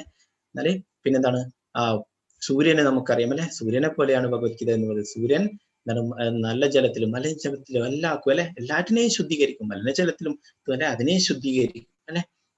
അപ്പൊ അതുപോലെ തന്നെയാണ് നമുക്ക് എന്താണ്, നമുക്ക് അങ്ങനെ യോഗ്യതയില്ല, നമുക്ക് പഠിക്കാൻ പറ്റില്ല എന്ന് വിചാരിക്കേണ്ട. അല്ല, നമ്മൾ പഠിക്കുകയാണെങ്കിൽ നമ്മുടെ ഉള്ളിലുള്ള എല്ലാ അനർത്ഥങ്ങളും ദോഷങ്ങളും ഒക്കെ ഇല്ലാതാവും. ഭഗവത്ഗീതയിൽ 18 അധ്യായങ്ങളാണുള്ളത്, 700 ശ്ലോകങ്ങൾ. ആദ്യത്തെ 6 അധ്യായങ്ങളിൽ കർമ്മയോഗത്തെ കുറിച്ച് പറയുന്നു, മധ്യത്തിലുള്ള 6 അധ്യായങ്ങൾ ഭക്തിയോഗത്തെ കുറിച്ചും അവസാനത്തെ 6 അധ്യായങ്ങൾ ജ്ഞാനയോഗത്തെ കുറിച്ചും പറയുന്നു. അപ്പൊ ഇതില് വളരെ പ്രധാനപ്പെട്ടത് മധ്യത്തിലുള്ള 6 അധ്യായങ്ങളാണ്. അതാണ് ഭക്തിയോഗം എന്ന് പറയുന്നത്. അപ്പൊ അതിനെ എന്താണ് ഒരു ഭൗതികമായിട്ട് ഉള്ള ഉദാഹരണമാണ് ഇത്. നമുക്ക് ഇതിനോട് താരതമ്യം ചെയ്യാൻ പറ്റില്ല, എന്നാലും മനസ്സിലാകാൻ വേണ്ടിയിട്ട് പറയാം. എന്താണ്, നമ്മളൊരു സാൻഡ്വിച്ച് ഒക്കെ അല്ലെ, അതിന്റെ മധ്യത്തിലാണ് അതിന്റെ എസൻസ് സത്തിരിക്കുന്നത് അല്ലെ? അപ്പോ അതാണ് ടേസ്റ്റ് ഉള്ളത് അല്ലെ, അതിന്റെ ടേസ്റ്റ്. അപ്പൊ അതുപോലെ തന്നെ എന്താണ്, നമ്മളൊരു മോതിരമൊക്കെ വാങ്ങിക്കുകയാണെങ്കിൽ അതൊരു നല്ല വെൽവെറ്റിന്റെ കവറിലൊക്കെ ആക്കി, ബോക്സിലൊക്കെ ആക്കി നല്ല അതിന് മധ്യത്തിലാണ് ഇത് വെച്ചിട്ടുണ്ടാവുക അല്ലെ? അപ്പൊ അതുപോലെ നമ്മുടെ ഭഗവത്ഗീതയിൽ എന്താണ് മധ്യത്തിലായിട്ട് ഭഗവാൻ ആ നടുവിലുള്ള 6 അധ്യായങ്ങളിലാണ് ഭക്തിയോഗത്തെ ഉൾക്കൊള്ളിച്ചിരിക്കുന്നത്. അതാണ് വളരെ പ്രധാനപ്പെട്ടിട്ടുള്ളത്. ഭഗവത്ഗീത സൂര്യനെ പോലെയാണ് അല്ലെ? ടോർച്ച് ലൈറ്റിന്റെ പ്രകാശം കൊണ്ടൊന്നും അതിനെ എന്താണ് നിഷ്പ്രഭമാക്കാൻ കഴിയില്ല. ഭഗവത്ഗീത ചർച്ച ചെയ്യുന്ന 5 വിഷയങ്ങളുണ്ട്. അപ്പോൾ പ്രധാനമായിട്ടും ഭഗവത്ഗീത ചർച്ച ചെയ്യുന്നത് ഈ 5 വിഷയങ്ങളെ കുറിച്ചിട്ടാണ്. 18 അധ്യായങ്ങളിലായിട്ട് ഈ 5 വിഷയങ്ങൾ നമ്മൾ പഠിക്കുന്നു. ഒന്നാമതായിട്ട് ഈശ്വരൻ. ആരാണ് ഈശ്വരൻ? ശ്രീകൃഷ്ണ ഭഗവാനാണ് അല്ലെ? അതിനെക്കുറിച്ച് പറഞ്ഞിരുന്നു. ബ്രഹ്മാവൃന്ദ ഈശ്വര പരമ കൃഷ്ണ സച്ചിദാനന്ദ വിഗ്രഹാനാദിരാതിർ ഗോവിന്ദ സർവകാരണ കാരണം. ബ്രഹ്മാവ്, ആദ്യത്തെ സൃഷ്ടി ബ്രഹ്മാവാണ് അല്ലെ? ആ ബ്രഹ്മാവ് പറയുന്നു കൃഷ്ണനാണ് പരമദിവ്യത്വ പുരുഷൻ. അതിനെ കുറിച്ചിട്ട് ഭഗവത്ഗീതയിൽ ചർച്ച ചെയ്യുന്നു. പിന്നെ ജീവാത്മാവ്. ജീവാത്മാവ് ആരാണ്? നമ്മളൊക്കെയാണ് ജീവാത്മാവ്. അതിനെ കുറിച്ചിട്ടാണ് നാളത്തെ അധ്യായത്തിൽ, 2ാമത്തെ അധ്യായത്തിൽ നമ്മൾ ചർച്ച ചെയ്യുന്നത്. പിന്നെ ഭൗതിക പ്രകൃതിയെ കുറിച്ചിട്ട് ചർച്ച ചെയ്യുന്നു. പിന്നെ 4 കാലം, കർമ്മം. അപ്പൊ ഈ 5 കാര്യങ്ങളാണ് ഭഗവത്ഗീത ചർച്ച ചെയ്യുന്നത്. ഭഗവത്ഗീത വിഷയം 5 അടിസ്ഥാന തത്വങ്ങൾ ഉൾക്കൊള്ളുന്നതാണ്. ഭഗവത്ഗീതയിൽ പരമനിയന്താവായ ഈശ്വരനും നിയന്ത്രിത ജീവസത്തകളായ ജീവനും പിന്നെ വിഷയമാകുന്ന പ്രകൃതി, ഭൗതിക പ്രകൃതി, കാലം, പ്രപഞ്ചാസ്തിത്വത്തിന്റെ കാലയളവ്, അതല്ലെങ്കിൽ ഭൗതിക പ്രകൃതിയുടെ പ്രകടനകാലം, കർമ്മം, ഇവയും ചർച്ച ചെയ്യും. അപ്പോൾ ഈ 5 കാര്യങ്ങളാണ് ഭഗവത്ഗീത പ്രധാനമായിട്ടും ചർച്ച ചെയ്യുന്ന കാര്യങ്ങൾ. ഒന്നാമത്തെ അധ്യായം അർജുന വിഷാദ യോഗം. അതിന് മുന്നേ ഗീത മഹാത്മ്യത്തെ കുറിച്ച് നമുക്കൊക്കെ അറിയാം. ശങ്കരാചാര്യർ അല്ലെ? ശങ്കരാചാര്യർ രചിച്ചിട്ടുള്ളതാണ് ഈ ഗീതാ മഹാത്മ്യം. നമ്മൾ എന്തിനാണ് ഭഗവത്ഗീത പഠിക്കേണ്ടത്, അതിന്റെ ആവശ്യം എന്താണ്, അതിനെക്കുറിച്ച് ശങ്കരാചാര്യർ പറഞ്ഞിട്ടുണ്ട്. വേഗത്തില് ചൊല്ലാം. ഗീതാശാസ്ത്രമിതം പുണ്യം എപ്പടേത് പ്രയതപ്പുമാൻ വിഷ്ണു പദമവാപ്നോതി ഭയശോകാദിവർജിത. ഭഗവത്ഗീത ഒരു അതീവ സാഹിത്യമാണ്. ശ്രദ്ധയോടുകൂടി വായിക്കണം. ഗീതാശാസ്ത്രമിതം പുണ്യം എപ്പടേത് പ്രയതപ്പുമാൻ. ഭഗവത്ഗീതയുടെ നിർദ്ദേശങ്ങൾ വേണ്ടവണ്ണം പിന്തുടരുന്നവർ ജീവിതത്തിലെ എല്ലാ ദുരിതങ്ങളിൽ നിന്നും ഉത്കണ്ഠകളിൽ നിന്നും മുക്തരാകും. ഭയശോകാദിവർജിത. ജീവിതത്തിലെ എല്ലാ ഭയങ്ങളിൽ നിന്നും വിമുക്തരാകും. അടുത്ത ജന്മം ആത്മീയ ജീവിതം കൈവരിക്കുകയും ചെയ്യാം. നമ്മുടെ ധർമ്മശാസ്ത്രങ്ങളെ, നമ്മുടെ ഭഗവത്ഗീതയും ഭാഗവതത്തെയും ഒക്കെ സംശയദൃഷ്ടി വീക്ഷിക്കുന്ന അത്യന്തം അവിശ്വസികളായവർക്ക് ഈശ്വരാവബോധം ലഭിക്കില്ല എന്ന് പറഞ്ഞു. ഗീതാധ്യായനശീലസ്യ പ്രാണായാമ പരസ്യ ച നൈവ സന്ധിഃ പാപാനി പൂർവജന്മ കൃതാനി ച. ആത്മാർത്ഥമായി ഗൗരവമായി ഭഗവത്ഗീത വായിക്കുന്ന ഒരാളെ ഭഗവത്കരുണയാൽ മുമ്പ് ചെയ്ത പാപങ്ങളുടെ ഫലം ബാധിക്കില്ല. അപ്പൊ നമ്മൾ മുമ്പേ കുറെ പാപങ്ങൾ ചെയ്തിട്ടുണ്ടെങ്കിലും ഭഗവത്ഗീത ദിവസവും വായിക്കുകയും പഠിക്കുകയും ഒക്കെ ചെയ്യുകയാണെങ്കിൽ ആ പാപങ്ങളൊക്കെ ഇല്ലാതാവും എന്ന് പറയുന്നു. ഭഗവത്ഗീത പരമദിവ്യത്വം പുരുഷന്റെ മുഖനിർഗതമാണ് ആണ്. ഗംഗ ഭഗവാന്റെ പങ്കജ നിർഗതവുമാണ്. ഭഗവാന്റെ മുഖവും പാദവും തമ്മിൽ തീർച്ചയായും യാതൊരു വ്യത്യാസമില്ല. എങ്കിലും പക്ഷപാതമില്ലാത്ത ഒരു പഠനത്തിൽ ഭഗവത്ഗീത ഗംഗാജലത്തെക്കാൾ കുറെ കൂടി പ്രധാനമാണെന്ന് മനസ്സിലാക്കാം.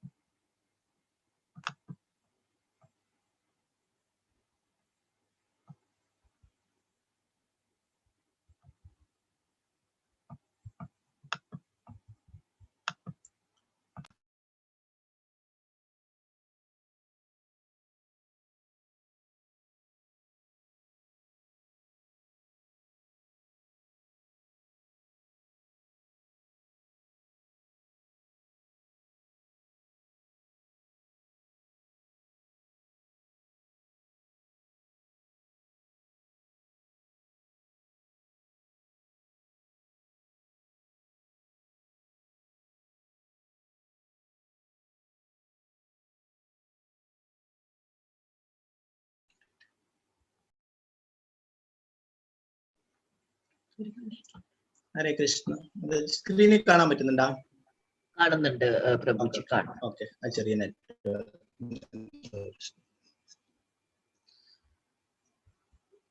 അപ്പോ എന്താണ്, ഗംഗാജലം ഭഗവാന്റെ പാദത്തിൽ നിന്ന് വരുന്നതാണ് അല്ലെ. അപ്പൊ അതുപോലെ തന്നെ ഭഗവാന്റെ ആ തിരുമുഖത്തിൽ നിന്ന് വന്നിട്ടുള്ളതാണ് ഈ ഭഗവത്ഗീത. അപ്പൊ അത് വളരെ പ്രധാനപ്പെട്ടതാണ്. മലിനേ മോചനം പുംസാ ജലസ്നാനം ദിനേ ദിനേ സഗർഗീതാമൃത സ്നാനം സംസാര മലനാശനം. നിത്യവും ജലത്തിൽ സ്നാനം ചെയ്ത് ദേഹശുദ്ധി വരുത്താം. എന്നാൽ ഭഗവത്ഗീതയാകുന്ന ഗംഗാജലത്തിൽ ഒരിക്കലെങ്കിലും സ്നാനം ചെയ്യുന്ന വ്യക്തിയുടെ ഭൗതിക ജീവിതത്തിലെ എല്ലാ മാലിന്യങ്ങളും നശിച്ചു പോകുന്നു.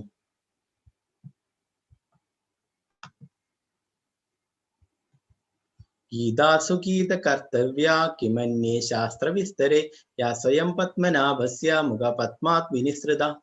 ഭഗവത്ഗീത പരമദിവ്യത്വം പുരുഷനാൽ ഉപദേശിക്കപ്പെട്ടതാകയാൽ മറ്റൊരു വേദസാഹിത്യവും പഠിക്കേണ്ടതില്ല. ഭഗവത്ഗീത ശ്രദ്ധയോടും കൃത്യനിഷ്ഠയോടും ശ്രവിക്കുകയും വായിക്കുകയും ചെയ്താൽ മതി. ഇന്നത്തെ കാലത്ത് ആളുകൾ ലൗകിക വ്യാപാരത്തിൽ അത്രയധികം മുഴുകിയിരിക്കുന്നത് കൊണ്ട് വേദസാഹിത്യം മുഴുവനും വായിക്കുക അവർക്ക് അസാധ്യമത്രേ. എന്നാൽ അത് ആവശ്യമില്ല. ഈ ഒരൊറ്റ ഗ്രന്ഥം ഭഗവത്ഗീത മതി. കാരണം അത് എല്ലാ വേദസാഹിത്യങ്ങളുടെയും സാരസർവസ്വമാണ്. മാത്രമല്ല പ്രത്യേകിച്ചും അത് പരമദിവ്യത്വം പുരുഷനാൽ ഉപദിഷ്ടവുമാണ്. അപ്പൊ നമുക്കറിയാം അല്ലെ, ഇന്നത്തെ കാലത്ത് കലികത്തിൽ എല്ലാവരും ബിസിയാണ് അല്ലെ. അപ്പൊ നമുക്ക് എല്ലാം വേദമൊക്കെ പഠിക്കലേ എന്ന് വെച്ച് കഴിഞ്ഞാൽ വളരെ പ്രയാസം. അതുകൊണ്ട് ശങ്കരാചാര്യർ പറയുന്നു, നമ്മൾ ഈ ഒന്ന് പഠിച്ചാൽ മതി, ഭഗവത്ഗീത ഒന്ന് പഠിച്ചാൽ മതി, അതിലെല്ലാം ഉണ്ട്. ഭാരതാമൃത സർവസ്വം വിഷ്ണു ഭക്വാദി വിനിസൃതം ഗീതാ ഗംഗോദകം പീത്വാ പുനർജന്മന വിദ്യതേ.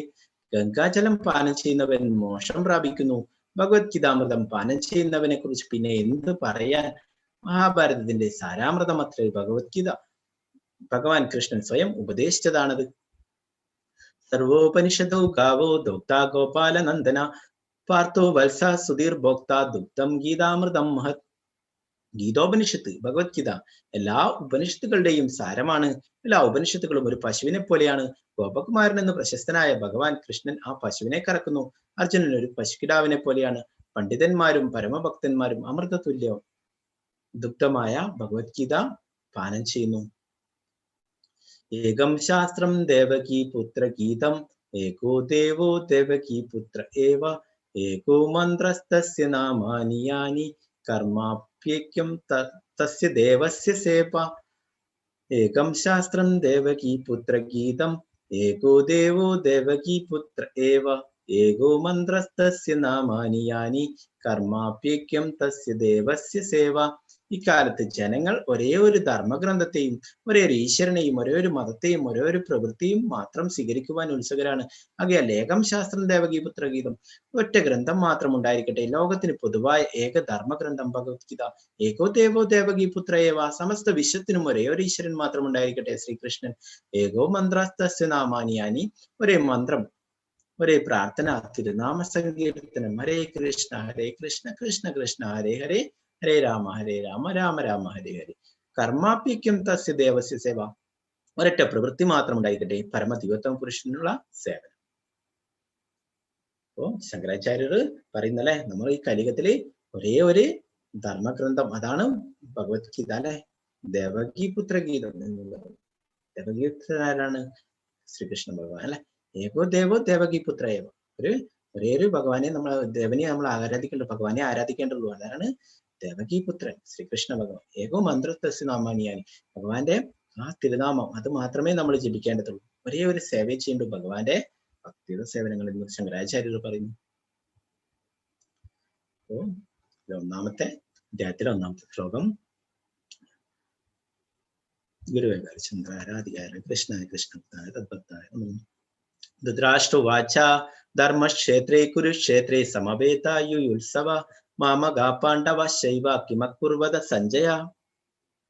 ധൃതരാഷ്ട്ര പറഞ്ഞു, ഹേ സഞ്ജയ, പുണ്യസ്ഥലമായ കുരുക്ഷേത്രത്തിന്റെ യുദ്ധോത്സുകരായി ഒന്നിച്ചുകൂടിയ എന്റെ മക്കളും പാണ്ഡുപുത്രരും എന്തു ചെയ്തു? അപ്പൊ നമുക്കറിയാം അല്ലെ, ധൃതരാഷ്ട്രക്ക് കണ്ണ് കാണില്ല, അന്ധനാണ് അല്ലെ. അതുകൊണ്ട് തന്നെ അദ്ദേഹത്തിന്റെ കൃത്യനായിട്ടുള്ള ആ മന്ത്രിയായിട്ടുള്ള സഞ്ജയനോടാണ് ചോദിക്കുന്നത്, എന്താണ്, കുരുക്ഷേത്ര യുദ്ധഭൂമിയില് ഒത്തുകൂടിയിട്ടുള്ള എന്റെ മക്കളും പാണ്ഡുപുത്രരും എന്ത് ചെയ്തു എന്ന് ചോദിക്കുന്നു. അപ്പോ അതിൽ തന്നെ നമുക്ക് അറിയാം അല്ലെ, വേർതിരിവ് എന്താണ്. ആ ധൃതരാഷ്ട്രന്റെ സഹോദരന്റെ മക്കളാണ് പാണ്ഡവർ അല്ലെ, പാണ്ഡുവിന്റെ മക്കള്. അപ്പോ എന്താണ്, തന്റെ മക്കള്, എന്റെ മക്കളും പാണ്ഡുവിന്റെ പുത്രരും എന്ന് വേർതിരിവ് കാണിക്കുന്നു അല്ലെ. നമുക്കറിയാം പാണ്ഡു മരിച്ചു അല്ലെ. പാണ്ഡുവിന്റെ കാലശേഷം എന്താണ്, സ്വന്തം പുത്രന്മാരെയാണ് പോലെയാണ് അവരെയും പാണ്ഡവരെയും വളർത്തേണ്ടത് അല്ലെ. ഇവിടെ വേർതിരിവ് കാണിക്കുന്നു. അതുകൊണ്ട് തന്നെയാണ് യുദ്ധം ഉണ്ടായല്ലേ. എന്താണ്, അമിതമായിട്ടുള്ള പുത്രവാത്സല്യം എന്താണ്, അവരെ അധർമ്മം ചെയ്യുമ്പോഴും അതിനൊക്കെ ധൃതരാഷ്ട്ര കൂട്ടുനിന്നു.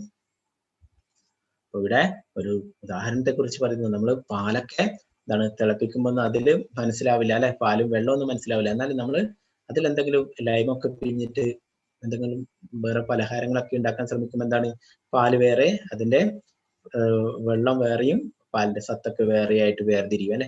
അപ്പൊ പിന്നീട് എന്താണ്, നമുക്ക് രസഗുളിക പോലുള്ള മധുര പലഹാരങ്ങളൊക്കെ ഉണ്ടാക്കാം അല്ലെ. അതുപോലെ തന്നെ എന്താണ്, ധർമ്മക്ഷേത്രത്തിൽ എല്ലാവരും ഒന്നിച്ചിട്ടാണ് അല്ലെ. അപ്പൊ എന്താണ്, കുരുവംശം എന്ന് പറഞ്ഞു കഴിഞ്ഞാൽ കൗരവരും പാണ്ഡവരും ഒക്കെ ഉൾപ്പെടുന്നതാണ് കുരുവംശം. അപ്പൊ ആ വംശ പാരമ്പര്യം തന്നെ ഇല്ലാത്ത രീതിയിലാണ് ധൃതരാഷ്ട്ര പറയുന്നത് അല്ലെ, പാണ്ഡുവിന്റെ മക്കള് എന്റെ മക്കള് എന്ന് പറഞ്ഞിട്ട്. അപ്പൊ എന്താണ്, ആ ധൃതരാഷ്ട്ര ആഗ്രഹിക്കുന്നു എന്താണ്, യുദ്ധം ചെയ്തിട്ട് തന്റെ മക്കള് വിജയിക്കണം എന്നുള്ളത്. ആ ധർമ്മക്ഷേത്രം അത് ധർമ്മത്തിന്റെ പക്ഷത്താണ്. അവിടെ നടക്കുന്ന ധർമ്മം മാത്രമേ വിജയിക്കുള്ളൂ എന്നറിയാം. പിന്നെന്താണ്, അവിടെ ശ്രീകൃഷ്ണ ഭഗവാൻ ഉണ്ട്. ശ്രീകൃഷ്ണ ഭഗവാൻ എന്തെങ്കിലും ഒത്തുതീർപ്പാക്കിയിട്ട് യുദ്ധം ഇല്ലാതാക്കിയാലോ എന്ന് ഭയപ്പെടുന്നു അല്ലെ. നമുക്കറിയാം ഈ യുദ്ധം ആവശ്യമില്ലാതെ, പലരും പറയും എന്താണ്, എന്തിനു വേണ്ടിയിട്ടായിരുന്നു യുദ്ധം ആവശ്യമുണ്ടായിരുന്നില്ല. ശ്രീകൃഷ്ണ ഭഗവാൻ ഒരു ദൂതനായിട്ട് പോയിട്ടുണ്ടായിരുന്നു ധൃതരാഷ്ട്ര കൊട്ടാരത്തിൽ. ആ പാണ്ഡവർക്ക് അവകാശപ്പെട്ടിട്ടുള്ള രാജ്യത്തിന്റെ പകുതിയെങ്കിലും നിങ്ങൾ കൊടുക്കണം എന്ന് പറയുകയുണ്ടായി. അതല്ല, ഒരു 5 നഗരങ്ങളെങ്കിലും കൊടുക്കണം, അല്ലെങ്കിൽ ഒരു 5 ഗ്രാമങ്ങളെങ്കിലും കൊടുക്കണം, അല്ലെങ്കിൽ ഒരു 5 വീടെങ്കിലും കൊടുക്കണം, 5 വീട് വെക്കാനുള്ള, അല്ലെങ്കിൽ ഒരു വീട് വെക്കാനുള്ള സ്ഥലമെങ്കിലും കൊടുക്കണം എന്ന് പറയും.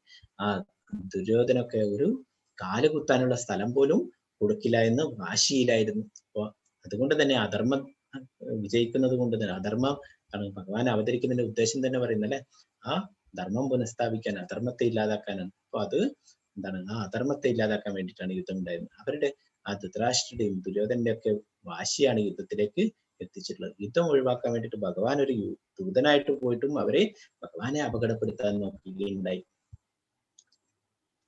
പശ്യേതാം പാണ്ഡുപുത്രാണാം ആചാര്യ മഹതീം ചമു യൂഢാൻ ദ്രുപദപുത്രേണ തവ ശിഷ്യേണ ധീമത.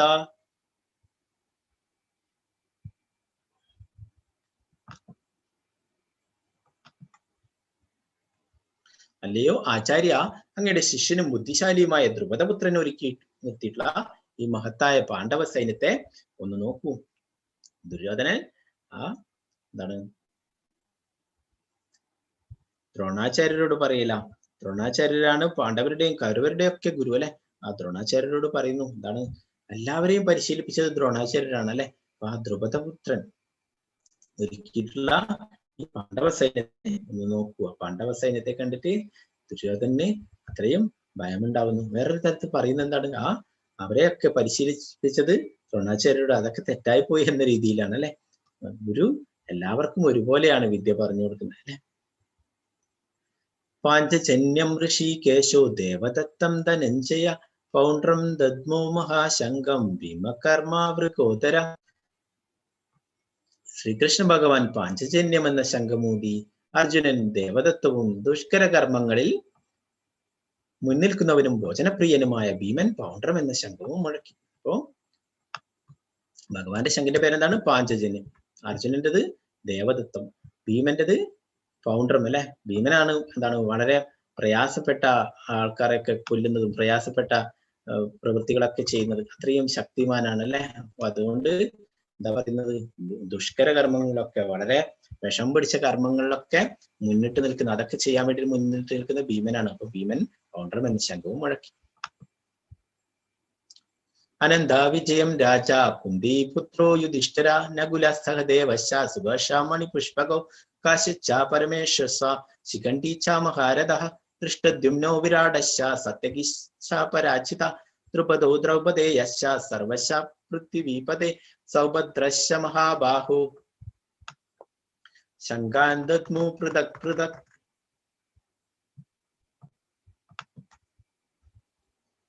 കുന്തിപുത്രനായ യുധിഷ്ഠിരൻ അനന്തവിജയം എന്ന ശങ്കൂതി, നകുല സഹദേവന്മാർ സുഘോഷമണി പുഷ്പങ്ങളും, വില്ലാളി വീരനായ ദൃഷ്ടദുമ്നൻ, വിരാടൻ, തോൽവിപിണിയാത്ത സാത്യകി, ദ്രുപദൻ, ദ്രൗപദീപുത്രന്മാർ, മഹാബാഹുവായ സുഭദ്രാപുത്രൻ എന്നിവരും ശംഖനാദം മുഴക്കി. സഘോഷാദാർത്തരാഷ്ട്രാണാം ഹൃദയാനി വ്യതരായ നഭശാപൃത്തിം ചൈവ തുമോലോ അഭ്യുനാഥയൻ. വിവിധ ശംഖങ്ങളിൽ നിന്നുയർന്ന ഈ നാദഘോഷം ഭൂമിയിലും അന്തരീക്ഷത്തിലും മറ്റിലും കൊണ്ടു ധൃതരാഷ്ട്രപുത്രന്മാരുടെ ഹൃദയം പിളർക്കുകയുണ്ടായി. ഭഗവാന്റെ പാഞ്ചജന്യവും എന്താണ് ദേവദത്തം അർജുനന്റെ അല്ലെ, ഇതൊക്കെ കേട്ടിട്ട് ആ കൗരവരുടെ ധൃതരാഷ്ട്രപുത്രന്മാരുടെ ഒക്കെ ഭയമുണ്ടായി, അവരുടെയൊക്കെ ഹൃദയം പിളർന്നു പോയി എന്ന് പറയുന്നു. കൗരവരും ശംഖ് മുഴക്കിയിട്ടുണ്ടായിരുന്നു അല്ലെ, അത് പാണ്ഡവരുടെ ഉള്ളില് യാതൊരു ഭയത്തെയും ഉണ്ടാക്കിയില്ല. അർജുന ഉവാച സേനയോരുഭയോർമധ്യേ രഥം സ്ഥാപയമേച്യുത യാവതേതാ നിരീക്ഷേഹം യോദ്ധുകാമാനവസ്ഥിത കൈർമയാ സഹയോദ്ധവ്യാമസ്മിൻ രണാസമുദ്യമേ. അച്യുത, ശ്രുതി അഥവാ വീഴ്ച പറ്റാത്തവനെ, ഇരു സൈന്യങ്ങൾക്കും മധ്യത്തിലായി എന്റെ തേർ കൊണ്ട് നിർത്തൂ. ആരൊക്കെയാണ് യുദ്ധകാംക്ഷികളായി ഇവിടെ വന്നിട്ടുള്ളതെന്ന് ഞാൻ കാണട്ടെ. ഭഗവാന്റെ വേറൊരു നാമമാണ് അച്യുതൻ അല്ലെ. ച്യുതി പറ്റാത്തവൻ, ഒരിക്കലും വീഴ്ച പറ്റാത്തവര്. നമുക്ക് ജീവാത്മാക്കള്, ബദ്ധജീവാത്മാക്കളാണ് നമ്മളൊക്കെ, നമുക്കൊക്കെ വീഴ്ച പറ്റും. ഭഗവാനെ ഒരിക്കലും വീഴ്ച പറ്റില്ല. ഭഗവാനെ അച്യുത എന്ന്. ഭീഷ്മദ്രോണ പ്രമുഖത സർവേഷാം ച മഹീഷിത ഉവാച പാർത്ഥ പശ്യേതാൻ സമവേദാൻ കുരുനിധി. ഭീഷ്മദ്രോണാദികളുടെയും മറ്റു രാജാക്കന്മാരുടെയും മുന്നിൽ വെച്ച് ഭഗവാൻ ഇങ്ങനെ പറഞ്ഞു, പാർത്ഥ, ഇവിടെ ഒത്തുകൂടിയ കുരുവംശജരെ നോക്കൂ. ഭഗവാൻ ഈ അധ്യായത്തിൽ ഈ ഒരു വാക്ക് മാത്രമേ പറഞ്ഞുള്ളൂ. ആ രഥം രണ്ട് സൈന്യത്തിന്റെ മുന്നിലായിട്ട് നടുവിലായിട്ട് നിർത്തിയിട്ട് പറഞ്ഞു, അർജുനനോട് പറഞ്ഞു, പാർത്ഥ, ഇവിടെ ഒത്തുകൂടിയ കുരുവംശജരെയൊക്കെ നോക്കൂ. വേപതുശ്ച ശരീരേ മേ രോമഹർഷസ്യ ജായതേ ഗാണ്ഡീവം സംസദേ ഹസ്താത് തപ്ചൈവ പരിതഹ്യതേ. എന്റെ ശരീരം വിറക്കുകയും രോമാഞ്ചമുണ്ടാവുകയും, എന്റെ വില്ല് ഗാണ്ഡീവം കയ്യിൽ നിന്ന് വഴുതുന്നു, തൊലി ചുട്ടുനീറുന്നു. അപ്പോ ഈ സൈന്യത്തെയൊക്കെ കണ്ടിട്ട് ഗുരുക്കന്മാരും അല്ലെ, ദ്രോണാചാര്യർ, ഗുരു, ഭീഷ്മപിതാമഹൻ, ഇവരൊക്കെയാണ് കാണുന്നത് അല്ലെ. ഇതൊക്കെ കണ്ട് പിന്നെന്താണ് സ്വന്തം കസിൻസ് അല്ലെ, ബ്രദേഴ്സ്, അവരൊക്കെയാണ് കാണുന്നത് അല്ലെ. ഇതൊക്കെ കണ്ടിട്ട് അച്ഛന് വിഷാദമുണ്ടാവുന്നു, തന്റെ കയ്യിൽ നിന്ന് ഗാണ്ഡീവം വഴുതി വീഴുന്നു. നജ ശക്നോമ്യവസ്ഥാതും ബ്രഹ്മതീവാച മേ മന നിമിത്താനി ച പശ്യാമി വിപരീതാനി കേശവ. എനിക്കിപ്പോൾ ഉറച്ചു നിൽക്കാൻ കൂടി സാധിക്കുന്നില്ല, ഞാൻ എന്നെ തന്നെ മറന്നുപോകുന്നു, മനസ്സ് ചുറ്റിക്കറങ്ങുന്നു. അല്ലയോ കൃഷ്ണ, കേശവ, കേശി എന്ന അസുരനെ വധിച്ചത്. ഭഗവാന്റെ വേറൊരു പേരാണ് കേശവൻ അല്ലെ. എന്തുകൊണ്ടാണ് കേശി എന്ന അസുരനെ വധിച്ചുകൊണ്ടല്ലേ. നമുക്കിപ്പോഴും വൃന്ദാവനത്തിൽ പോയാൽ യമുനയുടെ തീരത്ത് അവിടെ കേശി കെട്ടുണ്ട്. ഭഗവാൻ കേശി എന്ന അസുരനെ കൊന്ന സ്ഥലം, വധിച്ച സ്ഥലം. കേശി എന്ന അസുരനെ വധിച്ചുകൊണ്ട് ഭഗവാനെ കേശവൻ എന്ന് വിളിക്കുന്നു. ദൗർഭാഗ്യ ലക്ഷണങ്ങളാണ് ഞാൻ എമ്പാടും കാണുന്നത് എന്ന് അർജുനൻ പറയുന്നു.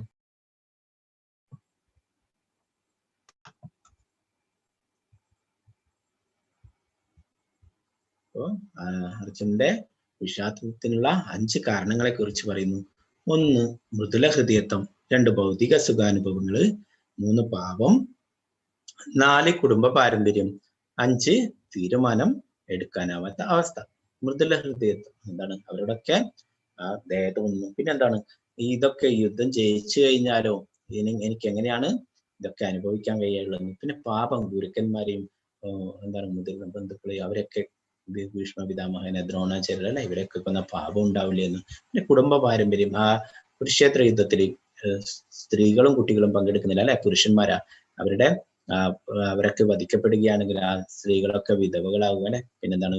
ആ കുടുംബ പാരമ്പര്യം നശിച്ചു പോകും. പിന്നെന്താണ്? യുദ്ധം ചെയ്യണോ വേണ്ടേ എന്നുള്ള തീരുമാനം എടുക്കാനാവാത്ത അവസ്ഥ.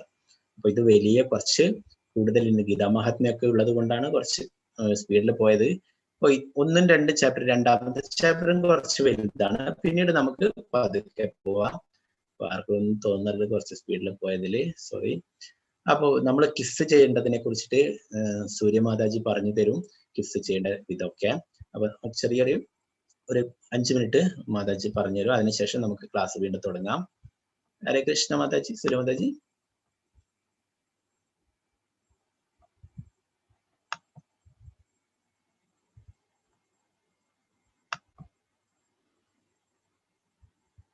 ഹരേ കൃഷ്ണ.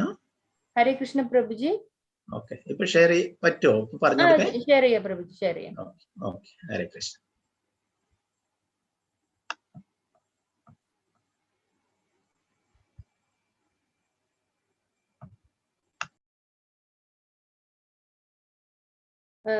ഹരേ കൃഷ്ണ പ്രഭുജി. ആദ്യം നമുക്ക് അറ്റൻഡൻസ് എങ്ങനെയാണ് എന്നുള്ളത് പറഞ്ഞാലോ, പിന്നെ അതിനുശേഷം നമുക്ക് ഇത് പറഞ്ഞാൽ മതിയോ? ശരി ശരി, ഓക്കെ. കാരണം അറ്റൻഡൻസ് ഇപ്പൊ നമ്മൾ ഗൂഗിൾ ഡ്രൈവിൽ ചെയ്യുന്നത് കൊണ്ടേ അത് പറയാല്ലേ ആദ്യം. ശരി, അത് പറഞ്ഞോളൂ. പിന്നെ എനിക്കും ഇവിടെ എന്തോ ചെറിയ നെറ്റ്വർക്ക് ഇഷ്യൂ ഉണ്ട്, അതുകൊണ്ട് എനിക്ക് ഓപ്പൺ ആവാതെ വെച്ചിരിക്കായിരുന്നു ഞാന്. നോക്കി നോക്ക്, പറ്റുന്നില്ലെങ്കിൽ നമുക്ക് കഴിഞ്ഞ വീഡിയോ ഉണ്ടല്ലോ, എടുത്ത വീഡിയോ ഉണ്ടല്ലോ, അത് ഗ്രൂപ്പിലൊന്ന് ഷെയർ ചെയ്ത് കൊടുത്താൽ മതി. ഇത് കാണിച്ചതിന് ശേഷം ചെയ്തു കൊടുത്താൽ അവർക്ക് മനസ്സിലാവാത്തവർക്ക് വീണ്ടും കാണാലോ ഗ്രൂപ്പിലൊന്ന്. അപ്പോ ഹരേ കൃഷ്ണ എല്ലാവർക്കും. ഇപ്പൊ നമുക്ക് എന്താ പറയാ, ഇപ്പൊ അറ്റൻഡൻസ് നമ്മൾ ആക്ച്വലി ആദ്യം നമ്മൾ തന്നെ എടുക്കായിരുന്നു. പക്ഷെ ഇപ്പൊ എല്ലാവരും പല പേരിൽ വരുന്നത് കൊണ്ടും പിന്നെ പലരും കറക്റ്റ് ആയിട്ട് പകുതി കുറച്ചു നേരം വന്ന് അറ്റൻഡ് ചെയ്യാത്തതുകൊണ്ട് ഇപ്പൊ നമ്മൾ അറ്റൻഡൻസ് ഇങ്ങനെ ഗൂഗിൾ ഫോംസിലാണ് ചെയ്യുന്നത്. അപ്പൊ അറ്റൻഡൻസിന്റെ ലിങ്ക് ഡെയിലി നമ്മൾ ഗ്രൂപ്പിലിടും. അപ്പൊ ഗ്രൂപ്പിൽ ഇടുന്ന സമയത്ത് നിങ്ങൾ എങ്ങനെ അറ്റൻഡൻസ് എടുക്കാന്ന് വെച്ചാൽ ഈ ഫോം നിങ്ങൾ ഇങ്ങനെ വരുന്നതിന് ഓപ്പൺ ചെയ്തിട്ട് അതിൽ നിങ്ങൾ നിങ്ങളുടെ ഡീറ്റെയിൽസ് എൻ്റർ ചെയ്യാണ് വേണ്ടത്. ഗൂഗിൾ ഫോമിന്റെ ഒരു ലിങ്ക് ഗ്രൂപ്പിൽ നമ്മൾ അയക്കുന്നതായിരിക്കും. അപ്പൊ ആദ്യം നമ്മൾ ഡേറ്റ് എൻ്റർ ചെയ്യണം. ഡേറ്റ് എൻ്റർ ചെയ്യുന്ന സമയത്ത് നമുക്ക് ഇവിടെ ഡേറ്റ് ഓപ്ഷൻ വരും. ഇപ്പൊ ആക്ച്വലി ഇത് എന്റെ ഷീറ്റ് ആയതുകൊണ്ടാണ് കറക്റ്റ് ആയിട്ട് അതിൽ വരാത്തത്. ഓപ്പൺ ആവുന്നില്ല. ഓക്കെ, അപ്പൊ ഡേറ്റ് നമുക്ക് അവിടെ നമ്മൾ എന്താ വെച്ചാൽ ഇന്നത്തെ ഡേറ്റ് കറക്റ്റ് ആയിട്ട് കൊടുത്തു എന്ന് വെച്ചാൽ ആ ദിവസത്തെ ഡേറ്റ്, ഇപ്പോൾ ഡേ 1 എന്ന് പറഞ്ഞിട്ട് ഓരോ ദിവസം ഓരോ ഷീറ്റ് അയക്കുന്നുള്ളൂ നമ്മള്. അപ്പൊ അതുകൊണ്ട് ഒരു പ്രാവശ്യം മാത്രം നിങ്ങൾക്ക് ഇത് എൻ്റർ ചെയ്യാനും പറ്റുള്ളൂ. അതിനുശേഷം നിങ്ങളുടെ പേര്, നിങ്ങൾക്ക് സർട്ടിഫിക്കറ്റിലും നിങ്ങൾ എന്ത് പേരാണോ നിങ്ങൾക്ക് എഴുതാൻ തീരുമാനിച്ചിരിക്കുന്നത് നിങ്ങൾ ആ പേര് കറക്റ്റ് ആയിട്ട് ഇവിടെ എൻ്റർ ചെയ്യണം. ഫുൾ നെയിം, നിങ്ങളുടെ എന്താണോ ഫുൾ നെയിം ആ ഫുൾ നെയിം ഇവിടെ നിങ്ങൾ എൻ്റർ ചെയ്യണം. പിന്നെ അടുത്തത് നിങ്ങളുടെ ഇമെയിൽ അഡ്രസ്സ് നിങ്ങൾ ഏത് ഇമെയിൽ അഡ്രസ് ആണോ കൊടുക്കാൻ താല്പര്യപ്പെടുന്നത്. ഇപ്പൊ ചിലരൊക്കെ അവരുടെ മക്കളുടെ ഇമെയിൽ അഡ്രസ്സ് അങ്ങനെയൊക്കെ കൊടുക്കുന്നത്. അപ്പൊ ഇമെയിൽ അഡ്രസ്സ് ഏതായാലും കുഴപ്പമില്ല, പക്ഷെ അത് തന്നെ ആയിരിക്കണം പെർമനന്റ് ആയിട്ട്. ഇപ്പൊ നമ്മളിവിടെ അറ്റൻഡൻസിന് കൊടുക്കുമ്പോഴും അല്ല നമ്മൾ അടുത്ത ക്വിസ് ചെയ്യുമ്പോഴും സെയിം ഇമെയിൽ ID കൊടുക്കാൻ ശ്രമിക്കുക. പിന്നെ പേര് നമ്മുടെ പേര്, നിങ്ങൾ എന്ത് പേരിലാണോ നിങ്ങളുടെ സർട്ടിഫിക്കറ്റ് വരാൻ ഉദ്ദേശിക്കുന്നത് ആ പേര്. പിന്നെ വാട്സപ്പ് നമ്പർ അതുപോലെ നമുക്ക് അതില് കൺട്രി കോഡ് ഇല്ലാതെ 10 നമ്പർ മാത്രമേ എൻ്റർ ചെയ്യാൻ പറ്റുള്ളൂ. അതായത് ഇപ്പൊ നിങ്ങൾ വേറെ എബ്രോഡ് ആണ് താമസിക്കുന്നതെങ്കിൽ നിങ്ങളുടെ കൺട്രി കോഡ് ഇല്ലാതെ നമ്പർ മാത്രം എൻ്റർ ചെയ്താൽ മതി. ഇപ്പൊ ഇന്ത്യൻ നമ്പർ ആണെങ്കിൽ ആ 10 നമ്പർ മാത്രം, മാക്സിമം 10 ഡിജിറ്റ്സിന് കൂടുതൽ നമുക്ക് ഇതിൽ പോകാൻ പറ്റില്ല. ശേഷം ഇവിടെ താഴെ സബ്മിറ്റ് എന്ന് പറഞ്ഞിട്ടൊരു ഓപ്ഷൻ ഉണ്ടാവും. ആ സബ്മിറ്റ് കൊടുക്കുന്ന സമയത്ത് നിങ്ങൾക്ക് നിങ്ങളുടെ your attendance has been recorded എന്ന് പറഞ്ഞിട്ട് മാർക്ക്ഡ് എന്ന് പറഞ്ഞിട്ടുള്ള ഒരു മെസ്സേജ് വരും. അപ്പൊ അതിനർത്ഥം നിങ്ങളുടെ അറ്റൻഡൻസ് അവിടെ മാർക്ക് ആയിട്ടുണ്ട് എന്നുള്ളതാണ്. ഓക്കെ, അപ്പൊ ഇതാണ് നമ്മുടെ അറ്റൻഡൻസ് മാർക്ക് ചെയ്യുന്ന രീതി.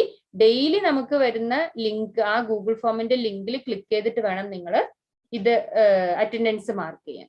അപ്പൊ അറ്റൻഡൻസിന്റെ കാര്യം മനസ്സിലായെന്ന് വിചാരിക്കുന്നു.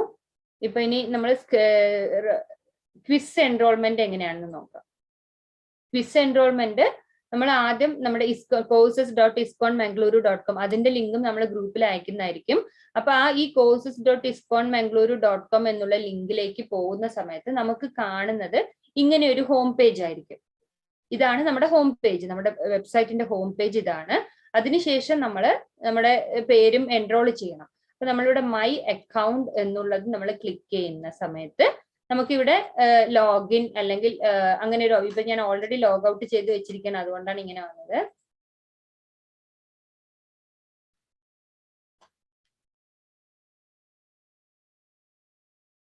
നിങ്ങൾക്ക് ഇവിടെ ലോഗിൻ എന്നുള്ളൊരു ഓപ്ഷൻ വരും. അപ്പൊ നിങ്ങൾ ആദ്യം എൻറോൾ ചെയ്യണം. അപ്പൊ ആ ലോഗിൻ ഫസ്റ്റ് ഹോം പേജിൽ പോയി അതിനുശേഷം നമ്മൾ മൈ അക്കൗണ്ട് കൊടുത്തപ്പോ നമുക്ക് ലോഗിൻ ഓപ്ഷൻ വരുമ്പോൾ നമ്മൾ ലോഗിൻ എന്ന് കൊടുക്കുമ്പോൾ നമുക്ക് ഇവിടെ നിങ്ങൾ ആരും രജിസ്റ്റർ ചെയ്തിട്ടില്ലല്ലോ, അതുകൊണ്ട് രജിസ്റ്റർ ആൻ അക്കൗണ്ട് എന്നുള്ള ഓപ്ഷൻ വരും. ആ രജിസ്റ്റർ ആൻ അക്കൗണ്ട് ക്ലിക്ക് ചെയ്യുമ്പോൾ നമുക്ക് യൂസർ നെയിം ഒന്ന് നമ്മൾ കൊടുക്കണം, പിന്നെ ഇമെയിൽ ഒന്ന് കൊടുക്കണം. ഓക്കെ, അപ്പൊ ഇമെയിലും യൂസർ നെയിമും യൂസർ ഐ ഡി നമ്മൾ അവിടെ കൊടുക്കണം. യൂസർ ഐ ഡി നിങ്ങൾക്ക് എന്താ നിങ്ങളുടെ സൗകര്യം പോലെ നിങ്ങളുടെ പേരിനനുസരിച്ചോ അല്ല നിങ്ങൾക്ക് ഇഷ്ടമുള്ളത് ഏത് വേണമെങ്കിലും യൂസർ ഐ ഡി കൊടുക്കാം. അപ്പൊ യൂസർ ഐ ഡി അവിടെ നമ്മളിപ്പോ തൽക്കാലം എന്റെ പേര് കൊടുക്കുന്ന സമയത്ത് ഇമെയിൽ ഐ ഡി ചോദിക്കും. ഇമെയിൽ ഐ ഡി നമ്മുടെ ഇമെയിൽ ഐ ഡി നമ്മൾ അവിടെ കൊടുക്കണം. ഇമെയിൽ ഐ ഡി നമ്മൾ കൊടുത്തു എന്ന് വെച്ചാൽ രജിസ്റ്റർ എന്നുള്ള ഓപ്ഷൻ വരും. ആ രജിസ്റ്ററിൽ ക്ലിക്ക് ചെയ്യണം. ഇമെയിൽ ഐ ഡി കറക്റ്റ് ആയി കൊടുക്കണം, അല്ലാന്നുണ്ടെങ്കിൽ രജിസ്റ്റർ ആവാൻ ബുദ്ധിമുട്ടുണ്ടാവും. ആ രജിസ്റ്റർ എന്നുള്ള ഓപ്ഷൻ കൊടുത്ത് രജിസ്റ്റർ ചെയ്യുന്ന സമയത്ത് നമ്മുടെ മെയിൽ ഐ ഡി അവിടെ രജിസ്റ്റർ ആയി. ശേഷം നമ്മുടെ മെയിൽ ചെക്ക് ചെയ്യണം. ഇപ്പൊ നമ്മൾ ഈ രജിസ്റ്റർ ഫസ്റ്റ് സ്റ്റെപ്പ് രജിസ്റ്റർ ചെയ്യാന്നുള്ളതാണ്. ആ രജിസ്റ്റർ ചെയ്ത് കഴിഞ്ഞ ഉടനെ നമുക്ക് ഒരു മെയിൽ വരും. ആ മെയിൽ ചെക്ക് ചെയ്യുമ്പോൾ അതിൽ പാസ്വേഡ് ചേഞ്ച് ചെയ്യാനുള്ള ഒരു ഓപ്ഷൻ തന്നിട്ടുണ്ടാവും. പക്ഷെ അതിൽ ചെറിയൊരു മിസ്റ്റേക്ക് വരുന്നത് സ്പാം ഫോൾഡറിലാണ് പോയി കിടക്കുന്നത്. ആ സ്പാം ഫോൾഡറിന് നമ്മൾ ഇൻബോക്സിലേക്ക് മാറ്റണം. അതിന് ബുദ്ധിമുട്ടുള്ളവര് ഒന്നുമില്ലെങ്കിൽ നമുക്ക് ഡയറക്റ്റ് ആയിട്ട് മെസ്സേജ് അയച്ചാൽ മതി. എന്റെ നമ്പർ വാട്സപ്പിലുണ്ട്, അതിലേക്ക് ഡയറക്റ്റ് ആയിട്ട് മെസ്സേജ് അയച്ചാലും മതി. അല്ലാന്നുണ്ടെങ്കിൽ വേറൊരു മെയിൽ ഐ ഡി ഉണ്ട്, isconnandur1@gmail.com ഉണ്ട്. അതും ഞാൻ ഗ്രൂപ്പിൽ അയക്കാം. അപ്പൊ അതിലേക്ക് മെയിൽ അയച്ചാലും അത് 24 hours അതിന് വോളണ്ടിയേഴ്സ് ഉണ്ട്. അപ്പൊ അവര് ആ സമയത്ത് അത് കറക്റ്റ് ആയിട്ട് നിങ്ങളുടെ പ്രോബ്ലം സോൾവ് ചെയ്ത് തരും. അല്ല എനിക്ക് മെസ്സേജ് അയക്കുകയാണെങ്കിലും ഞാൻ നിങ്ങളുടെ പ്രോബ്ലം അപ്പൊ ഉടനെ തന്നെ സോൾവ് ചെയ്ത് തരുന്നതായിരിക്കും.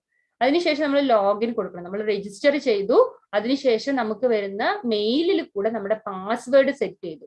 പാസ്വേഡും സെറ്റ് ചെയ്തതിന് ശേഷം ഈ ലോഗിൻ കൊടുക്കുന്ന സമയത്ത് നമുക്കിവിടെ പുതിയ നമ്മളിവിടെ എന്താണോ മെയിൽ ഐ ഡിയും പാസ്വേഡും ഒക്കെ അടിച്ചു കൊടുത്തത്, ആ മെയിൽ ഐ ഡിയും പാസ്വേഡ് നമ്മളിവിടെ അടിച്ചു കൊടുക്കണം. അപ്പൊ ഇപ്പോഴും നമ്മളിവിടെ നമ്മുടെ മെയിൽ ഐ ഡിയും പാസ്വേഡ് അടിച്ചു കൊടുത്ത് ലോഗിൻ എന്ന് കൊടുക്കുമ്പോൾ നമ്മുടെ അക്കൗണ്ടിലേക്ക് പോവുകയാണ്. അപ്പൊ ഇതുവരെയാണ് നമ്മുടെ registration and login process.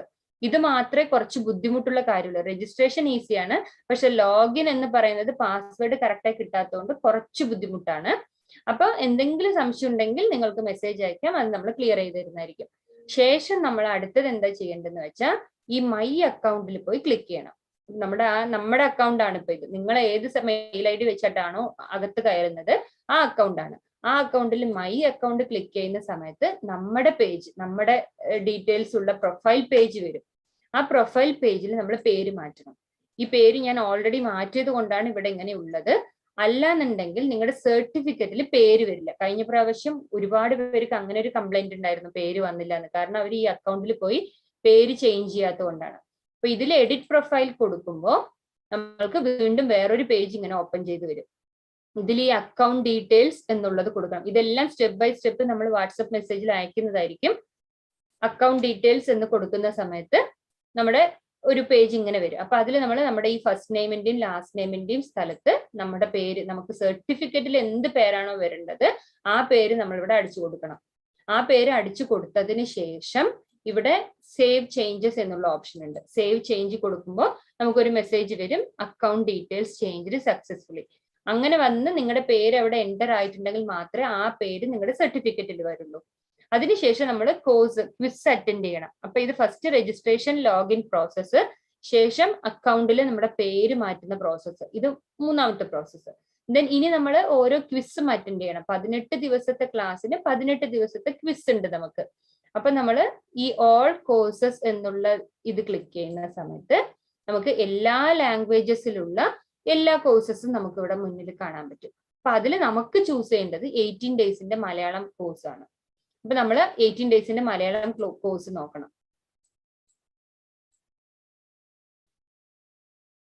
18 ഡേയ്സിന്റെ Malayalam ഏറ്റവും താഴെയാണ് കിടക്കുന്നത്. ഇപ്പൊ ഹിന്ദി, ഗുജറാത്തി, കന്നഡ അങ്ങനെ പല ഇതുണ്ട്. അപ്പൊ നമ്മൾ മലയാളം എടുത്തിട്ട്, ഇപ്പൊ മലയാളം ഞാൻ ഫുൾ കംപ്ലീറ്റ് ചെയ്തുകൊണ്ട് ഇപ്പൊ തൽക്കാലം ഞാൻ തമിഴ് കാണിച്ചു തരാം. തമിഴ് ഇങ്ങനെ എടുത്തിട്ട് ഇങ്ങനെ ഒരു പേജ് വരും നമുക്ക്. അപ്പൊ ഇതിലാണ് നമ്മുടെ എല്ലാ ക്വിസ് ക്വസ്റ്റ്യൻസും മെറ്റീരിയൽസും ഉള്ളത്. നമ്മളിപ്പോ മെറ്റീരിയൽസും ഇതിൽ ഉണ്ട്. അപ്പൊ ഫോർ എക്സാമ്പിൾ ഇപ്പൊ നമ്മൾ ആദ്യത്തെ ഒരു ഇത് എടുക്കുകയാണെങ്കിൽ ഇതിന്റെ മെറ്റീരിയൽ നമുക്ക് വേണമെന്നുണ്ടെങ്കിൽ നമ്മൾ ഇത് ക്ലിക്ക് ചെയ്യുക. ഈ ചാപ്റ്റർ 1 എന്നുള്ളത് ക്ലിക്ക് ചെയ്യുന്ന സമയത്ത് നിങ്ങൾക്ക് സംശയം ഉണ്ടെങ്കിൽ മാത്രം, എക്സാം എഴുതുന്ന സമയത്ത് നിങ്ങൾക്ക് എന്തെങ്കിലും സംശയം ഉണ്ടെങ്കിൽ നിങ്ങൾക്ക് ഇതിൽ ക്ലിക്ക് ചെയ്യുന്ന സമയത്ത് നിങ്ങളുടെ മെറ്റീരിയൽ അവിടെ കിടക്കും. ഇപ്പൊ മെറ്റീരിയൽസിന്റെ അവിടെ നമ്മൾ ക്ലിക്ക് ചെയ്തെന്ന് വെച്ചാൽ ഇതാ ഇത് തമിഴ് ചാപ്റ്റർ 1 എന്നുള്ള പോലെ നമ്മുടെ മലയാളത്തിൽ ചാപ്റ്റർ 1 മലയാളം എന്നുണ്ടാവും. അത് ക്ലിക്ക് ചെയ്യുമ്പോൾ നമുക്ക് വീണ്ടും ഒരു പേജ് ഓപ്പൺ ചെയ്യും. ആ പേജിൽ നമ്മൾ ഇപ്പൊ പ്രഭുജി കാണിച്ചു തന്ന സെയിം PPT, ഇവിടെ എന്തോ നെറ്റ്വർക്ക് ഇഷ്യൂ ഉണ്ട് അതുകൊണ്ട് കറക്റ്റായി ലോഡ് ആവുന്നില്ല. സെയിം PPT നമുക്ക് ഇവിടെ ഉണ്ടാവും. ഈ പേജിൽ നമ്മുടെ എല്ലാം ഇപ്പൊ പ്രഭുജി പറഞ്ഞ എല്ലാ കാര്യങ്ങളും ഉണ്ടാവും. അപ്പൊ നിങ്ങൾക്ക് അത് ഗോ ത്രൂ ചെയ്യണം, ഒരിക്കൽ കൂടെ വായിക്കണം എന്നുണ്ടെങ്കിൽ നിങ്ങൾക്ക് അത് വായിക്കാം. അല്ല എന്നുണ്ടെങ്കിൽ പിന്നെ നിങ്ങൾക്ക് ക്വിസിലോട്ട് ഡയറക്റ്റ് ആയിട്ട് പോവാം. സംശയം ഉണ്ടെങ്കിൽ മാത്രമേ നമ്മൾ ഈ മെറ്റീരിയൽ പേജ് ഓപ്പൺ ചെയ്യേണ്ട ആവശ്യമുള്ളൂ, അല്ല എന്നുണ്ടെങ്കിൽ അതിന്റെ ആവശ്യമില്ല. അപ്പൊ നമ്മൾ അതിപ്പോ ഓപ്പൺ ചെയ്യാൻ നിൽക്കുന്നില്ല, സമയമാവുന്നുള്ളതുകൊണ്ട്. പിന്നെ നമ്മൾ അത് മെറ്റീരിയൽസ് വായിക്കാൻ താല്പര്യം ഉണ്ടെങ്കിൽ വായിച്ചിട്ട്, അല്ലാതെ ഈ സ്റ്റാർട്ട് ക്വിസ് കൊടുക്കാം. സ്റ്റാർട്ട് ക്വിസ് കൊടുക്കുന്ന സമയത്ത് നമുക്ക് ക്വസ്റ്റ്യൻസ് ഇവിടെ വരുന്നുണ്ട്. ക്വസ്റ്റ്യൻസിൽ നമ്മൾ ഏതാണോ ആൻസർ നമ്മൾ ക്ലിക്ക് ചെയ്യാൻ ഉദ്ദേശിക്കുന്നത് ആ ആൻസർ നമ്മൾ ക്ലിക്ക് ചെയ്യുന്ന സമയത്ത് ഇപ്പൊ ഒരു ക്വസ്റ്റ്യൻ വായിച്ചു, ഒരു ആൻസർ ക്ലിക്ക് ചെയ്തു, ശേഷം നമുക്ക് ഇവിടെ ചെക്ക് എന്നുള്ള ഓപ്ഷൻ ഉണ്ട്. ചെക്ക് ക്ലിക്ക് ചെയ്യുമ്പോൾ നമ്മുടെ ആൻസർ കറക്റ്റ് ആണെങ്കിൽ കറക്റ്റ് എന്ന് പറഞ്ഞിട്ട് അതിന്റെ എക്സ്പ്ലനേഷൻ താഴെ തന്നിട്ടുണ്ടാവും, ഫീഡ്ബാക്ക്. അല്ല തെറ്റാണെങ്കിൽ തെറ്റ്, ഇൻകറക്റ്റ് എന്ന് പറഞ്ഞിട്ട് അതിന്റെ എക്സ്പ്ലനേഷൻ താഴെ തന്നിട്ടുണ്ടാവും. ഇപ്പൊ നമ്മൾ ഇൻകറക്റ്റ് ആയതുകൊണ്ട് താഴെ ഇൻകറക്റ്റ് എന്ന് വന്നു, അതിന്റെ എക്സ്പ്ലനേഷൻ വന്നു. പിന്നെ അടുത്തത് നമ്മൾ വേറെ ക്വസ്റ്റ്യൻസ്, ഇതുപോലെ നമുക്ക് ഓരോ ക്വിസിലും 10 ക്വസ്റ്റ്യൻസ് ഉണ്ട്. അപ്പൊ ആ 10 ക്വസ്റ്റ്യൻസ് നമ്മൾ ഇതുപോലെ അറ്റൻഡ് ചെയ്ത് കഴിയുന്ന സമയത്ത് അതായത് നമ്മൾ 18 ക്വിസും ഇപ്പൊ നമ്മൾ വീണ്ടും അതിൽ സമയം കളയുന്നില്ല, ഓരോ ക്വസ്റ്റ്യൻസിലോട്ട് പോയിട്ട്. ഇപ്പൊ നമ്മുടെ മലയാളം എടുക്കുകയാണെങ്കിൽ ഞാൻ 18 ക്വിസും അറ്റൻഡ് ചെയ്ത് കഴിഞ്ഞു. അപ്പൊ 18 ക്വിസും അറ്റൻഡ് ചെയ്തതിന് ശേഷം ഇപ്പൊ എല്ലാം ഇപ്പൊ ഈ കാണുന്ന ഈ ഓറഞ്ച് ടിക്കാണ് നമ്മുടെ ക്വിസ് അറ്റൻഡ് ചെയ്തു എന്നുള്ളതിന്. ഇത് ചെയ്തു. അപ്പൊ ഓരോ ക്വിസും നമ്മൾ അറ്റൻഡ് ചെയ്ത ശേഷം നോക്കുമ്പോൾ നമുക്ക് ഇവിടെ മേലെ ഏറ്റവും മേലെ you earned a certificate, download a certificate എന്നുള്ളത് ഉണ്ടാവും. അപ്പൊ അല്ലാന്നുണ്ടെങ്കിൽ ചില സമയം നമുക്ക് അവിടെ ഒരു സ്ക്വയർ ബോക്സ് ഉണ്ടാവും, സർട്ടിഫിക്കറ്റ് എന്ന് പറഞ്ഞിട്ട് സ്ക്വയർ ബോക്സ് ഉണ്ടാവും. അപ്പൊ നമ്മൾ അത് ക്ലിക്ക് ചെയ്യുവാണെങ്കിൽ നമുക്ക് അടുത്ത പേജിൽ നമ്മുടെ സർട്ടിഫിക്കറ്റ് ഓപ്പൺ ആവും. ഇതുപോലെ സർട്ടിഫിക്കറ്റ് ഓപ്പൺ ആവുന്ന സമയത്ത് നമുക്കത് ഡൗൺലോഡ് ചെയ്യുന്നുണ്ട്. അപ്പൊ ഇത് നമ്മൾ ഓൾറെഡി ആദ്യത്തെ ആ 2-3 പ്രോസസ്സ് മാത്രമേ ബുദ്ധിമുട്ടുള്ളൂ, രജിസ്ട്രേഷൻ, ലോഗിൻ, പിന്നെ നമ്മൾ ഈ സ്റ്റാർട്ടിങ്ങിലുള്ള ഫസ്റ്റ് ക്വിസ് അറ്റൻഡ് ചെയ്യാനുള്ളത്. പിന്നെ അതിനുശേഷം എല്ലാം സ്റ്റാർട്ട് ക്വിസ്, നെക്സ്റ്റ് ക്വിസ് എന്ന് പറഞ്ഞിട്ട് വരും. നിങ്ങൾക്ക് ഈ ക്വിസ് ചെയ്തതിൽ അതായത് തൃപ്തി ഇല്ല എന്നുണ്ടെങ്കിൽ മാത്രം നമ്മൾക്ക് വീണ്ടും റീസ്റ്റാർട്ട് ക്വിസ് എന്ന് പറഞ്ഞിട്ടൊരു ഓപ്ഷൻ ഉണ്ടാവും. അപ്പൊ അത് നമുക്ക് റീസ്റ്റാർട്ട് ചെയ്യാം. അപ്പൊ ഇങ്ങനെയാണ് നമ്മൾ ക്വിസ് അറ്റൻഡ് ചെയ്യുക, അറ്റൻഡൻസ് മാർക്ക് ചെയ്യുക. അതിൽ ഇനിയിപ്പോ എന്തെങ്കിലും സംശയം ഉണ്ടെങ്കിൽ ചോദിക്കാം. ഹരേ കൃഷ്ണ. ഹരേ കൃഷ്ണ മാതാജി. ഇത് ഒന്ന് വീഡിയോ ഒന്ന് വാട്സപ്പ് ഗ്രൂപ്പിൽ ഒന്ന് ഷെയർ ചെയ്താൽ മതി മാതാജി കേട്ടാ. ഹരേ കൃഷ്ണ. ചില ആൾക്കാരൊക്കെ ചെറിയ ക്ലിയർ ആയില്ല എന്ന് പറഞ്ഞിട്ട് മെസ്സേജ് അയച്ചിട്ടുണ്ടായിരുന്നു. അപ്പൊ അതൊന്ന് വീഡിയോ ഒന്ന് ഇട്ടാ മതി മാതാജി. ആദ്യം എടുത്ത് തന്നെ വീഡിയോ ഉണ്ടല്ലോ അല്ലെ, ക്വിസ് ചെയ്യേണ്ടത്, പിന്നെ അറ്റൻഡൻസ് ചെയ്യേണ്ടത് ഒന്ന് വീഡിയോ ഒന്ന് ഷെയർ ചെയ്ത് കൊടുത്താൽ മതി വാട്സപ്പ് ഗ്രൂപ്പിൽ. പിന്നെ അവർക്ക് അത് നോക്കിയിട്ട് തന്നെ ചെയ്യാലോ, സ്റ്റെപ്പ് ബൈ സ്റ്റെപ്പ് ആയിട്ട്. ശരി, ഹരേ കൃഷ്ണ. Thank you Mataji. ഹരേ കൃഷ്ണ. ഹരേ കൃഷ്ണ. അപ്പൊ ആരും എന്താണ് ടെൻഷൻ ഒന്നും ആവണ്ട. ഇത് ഫസ്റ്റില് രജിസ്ട്രേഷന്റെ അതിന് മാത്രമേ കുറച്ച് ബുദ്ധിമുട്ടുള്ളൂ, പിന്നീട് നിങ്ങൾക്ക് ഈസി ആയിട്ട് ചെയ്യാം ഒരു ദിവസമുള്ള ക്വിസും. അപ്പോൾ അതിന് വീഡിയോ വാട്സപ്പിൽ ഷെയർ ചെയ്യും മാതാജി ഇപ്പൊ പറഞ്ഞത്, അത് അങ്ങനെ തന്നെ ഡീറ്റെയിൽ ആയിട്ട്. അപ്പൊ നിങ്ങൾക്ക് അത് ഓരോ സ്റ്റെപ്പായിട്ട് അത് നോക്കിയിട്ട് ചെയ്യാം. അപ്പോൾ എല്ലാവരും അത് പ്രകാരം ചെയ്യാം. ഹരേ കൃഷ്ണ. അപ്പോൾ കുറച്ച് ഭാഗങ്ങൾ കൂടിയുണ്ട്, എല്ലാവരും ക്ഷമിക്കുക. കുറച്ച് സമയം ഇന്ന് കൂടുതൽ എടുക്കുന്നുണ്ട്, ഫസ്റ്റ് ഡേ ആയതുകൊണ്ട് കുറെ കാര്യങ്ങൾ ഉള്ളത് കൊണ്ടാണ്, സോറി.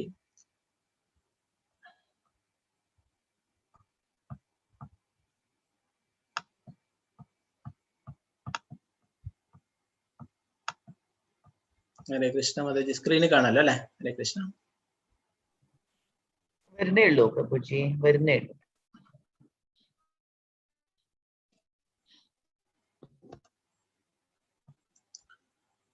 നമ്മൾ നേരത്തെ ചർച്ച ചെയ്തത് 5 കാരണങ്ങളാൽ അർജുനന് വിഷാദത്തിനുള്ള 5 കാരണങ്ങളെ കുറിച്ച്, അതിനെ കുറിച്ച് പറയുന്ന അത് വരുന്നത്, ആ കാരണങ്ങൾ വരുന്ന 5 ശ്ലോകങ്ങളുണ്ട്.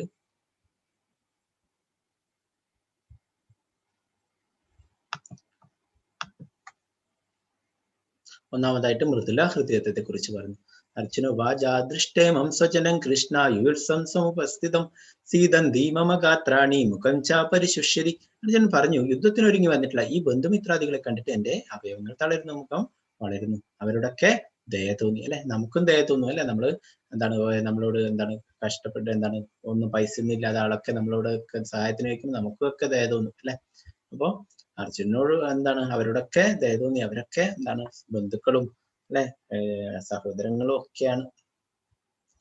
ഭൗതിക സുഖാനുഭവങ്ങളെ കുറിച്ച് പറയുന്നത്, നജ ശ്രേയോനു പശ്യാമി ഹത്വാസ്വജനമാവഹ ആഹവേ നകാംക്ഷേ വിജയം കൃഷ്ണ നരാജ്യം സുഖാനിച്ച. ബന്ധുക്കളെ യുദ്ധത്തിൽ കൊല്ലുന്നത് കൊണ്ട് എന്ത് ഗുണമുണ്ടാവുമെന്ന് എനിക്ക് മനസ്സിലാവുന്നില്ല കൃഷ്ണ.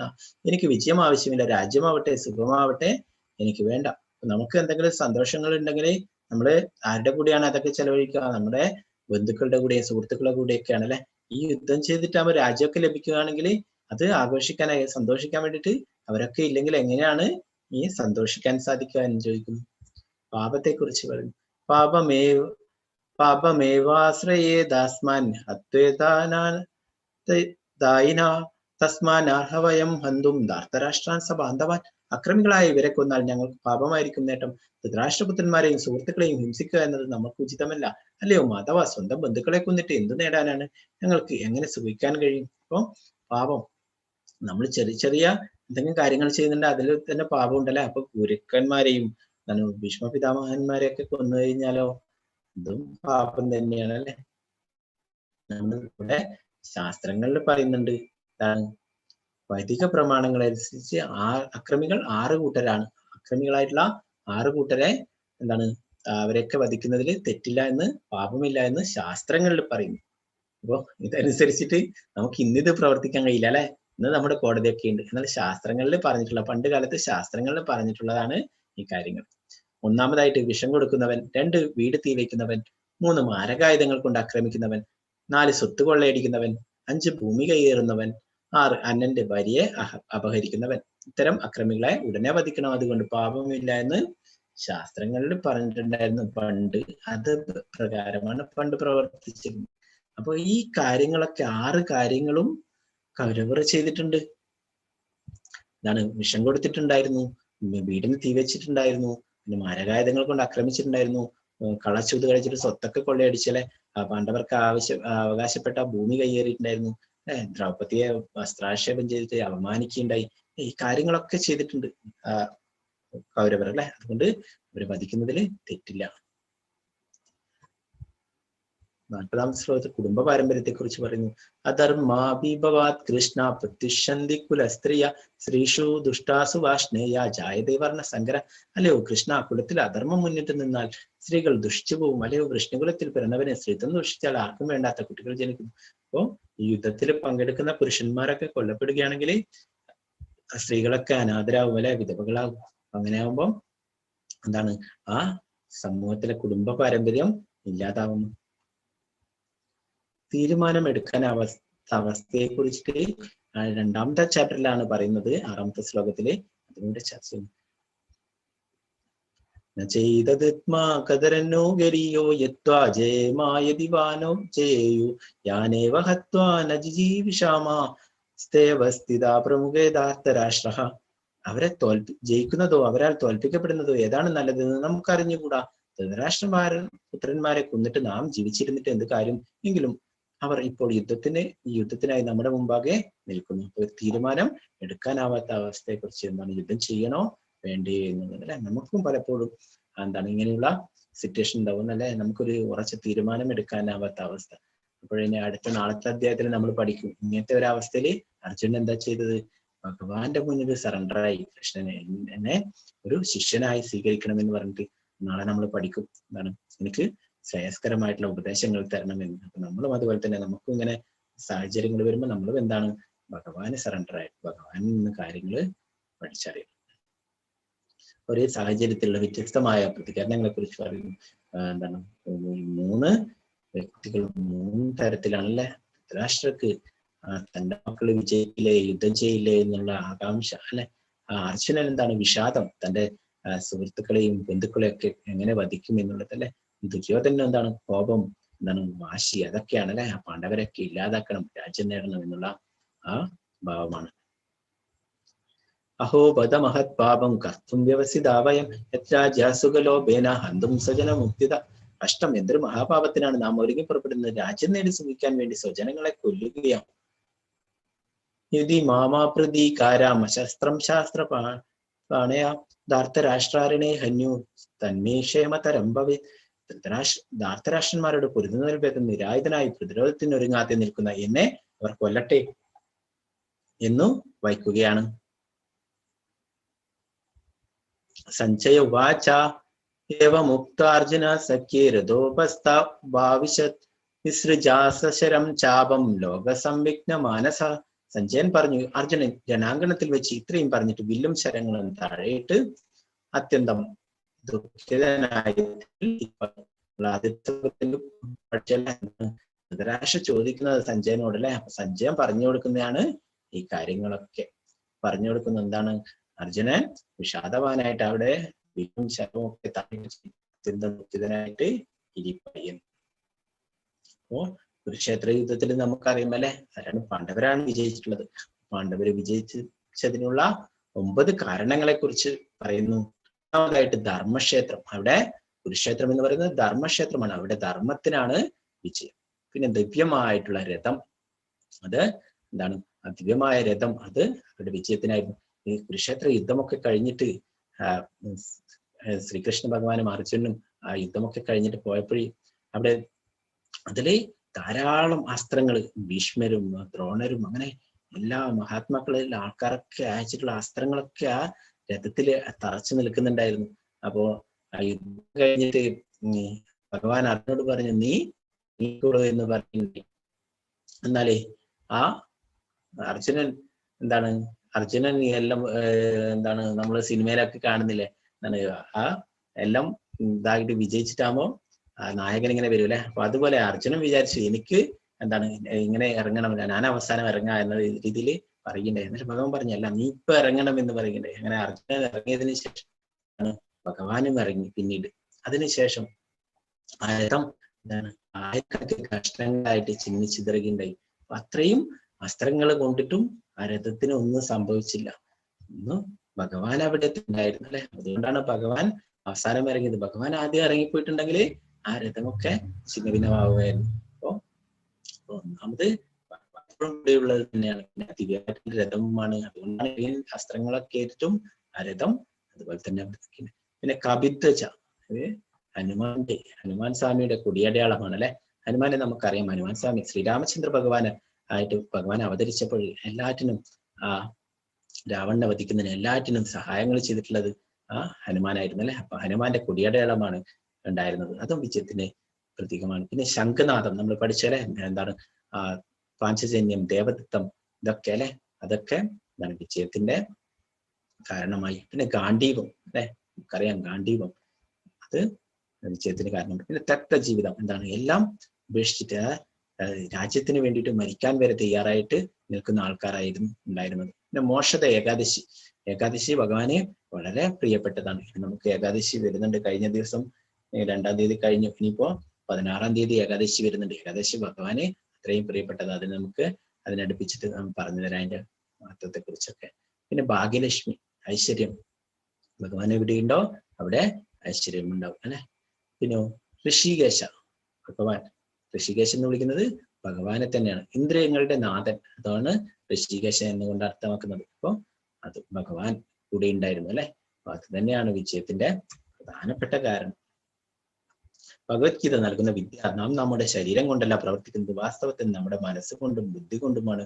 ആകയാൽ നമ്മുടെ മനസ്സും ബുദ്ധിയും ഭഗവത് സ്മരണയിൽ വ്യാപ്തമാകുമ്പോൾ സ്വാഭാവികമായും നമ്മുടെ ഇന്ദ്രിയങ്ങളും സേവനത്തിൽ മുഴുകും. ഉപരിപ്ലവമായി ഇന്ദ്രിയ പ്രവൃത്തികൾ ഒന്ന് തന്നെ ആയിരിക്കും, എങ്കിലും അവബോധം മാറിയിരിക്കും. എങ്ങനെ? മനസ്സും ബുദ്ധിയും ഭഗവത് സ്മരണയിൽ നിർത്താമെന്ന് ഭഗവത്ഗീത പഠിപ്പിക്കുന്നു. അത് ഭഗവത് സാമ്രാജ്യത്തിലേക്ക് ഒരാളെ തന്നെത്താൻ മാറ്റും. അപ്പൊ എന്താണ് നമ്മുടെ കോഴ്സിന്റെ ഭാഗമായിട്ട് ഭഗവത്ഗീത യഥാരൂപം അത് നിങ്ങൾക്ക് കൊറിയറിൽ ലഭിക്കും. ഇസ്കോൺ ബാംഗ്ലൂരുവിന്റെ അതിന്റെ അഡ്രസ്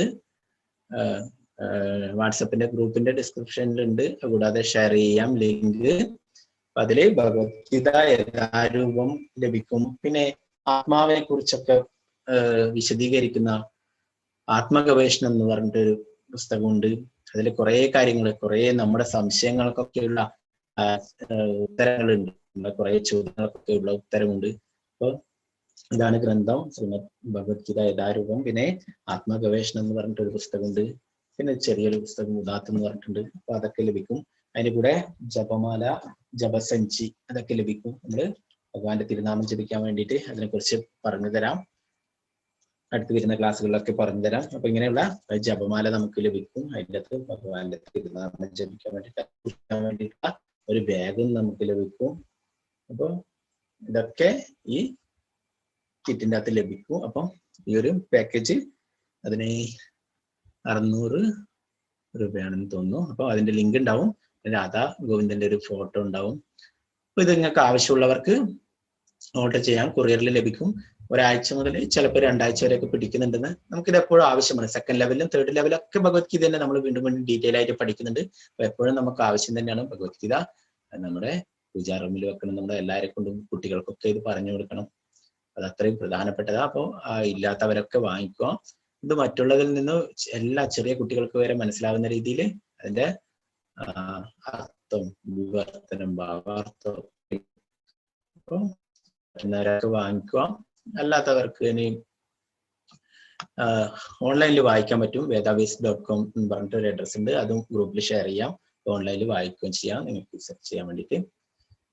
അപ്പോൾ കിസ് ചോദിക്കുന്നതിൻ്റെ അകത്ത് ചിലപ്പോൾ സ്ലൈഡ് കാണിച്ച കൂടാതെ ഭഗവത്ഗീതയുടെ ഭാവാർത്ഥത്തിൽ നിന്നൊക്കെ ചോദ്യങ്ങൾ ഉണ്ടാവും. അപ്പൊ നിങ്ങൾ ഓരോരോ ദിവസം എടുക്കുന്ന ഭാഗങ്ങളൊക്കെ വായിക്കണം. അതിന്റെ ഭാവാർത്ഥമൊക്കെ വായിച്ചു നോക്കുക. കുറെ കാര്യങ്ങൾ നമുക്ക് പഠിക്കാൻ പറ്റും. അതാണ് വളരെ പ്രധാനപ്പെട്ടത്.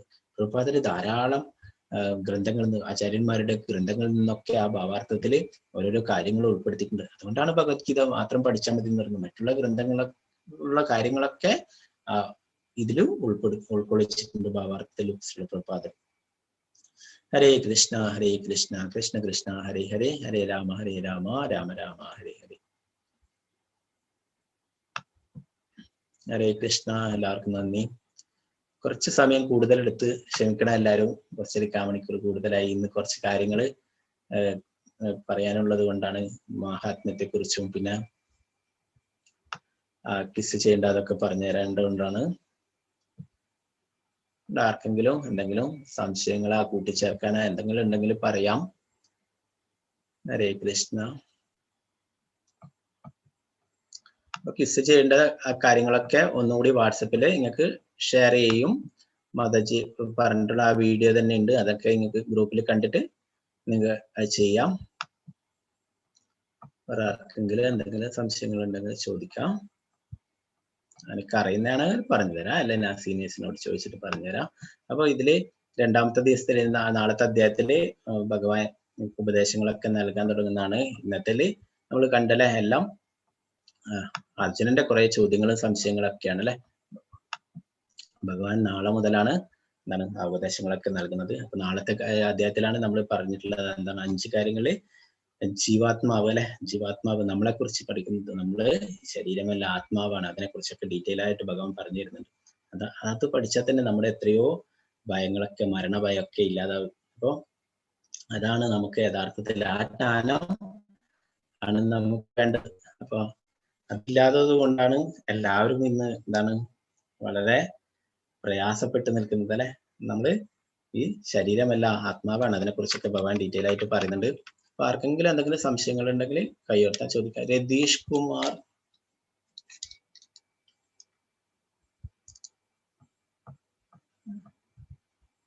ഹരേ കൃഷ്ണ പ്രഭുജി, അൺമ്യൂട്ട് ചെയ്യാണെങ്കിൽ. രതീഷ്, എന്തെങ്കിലും ഉണ്ടോ? സംശയം ഉണ്ടോ? കൈ ഉയർത്തിയിട്ട് കാണുന്നുണ്ട്.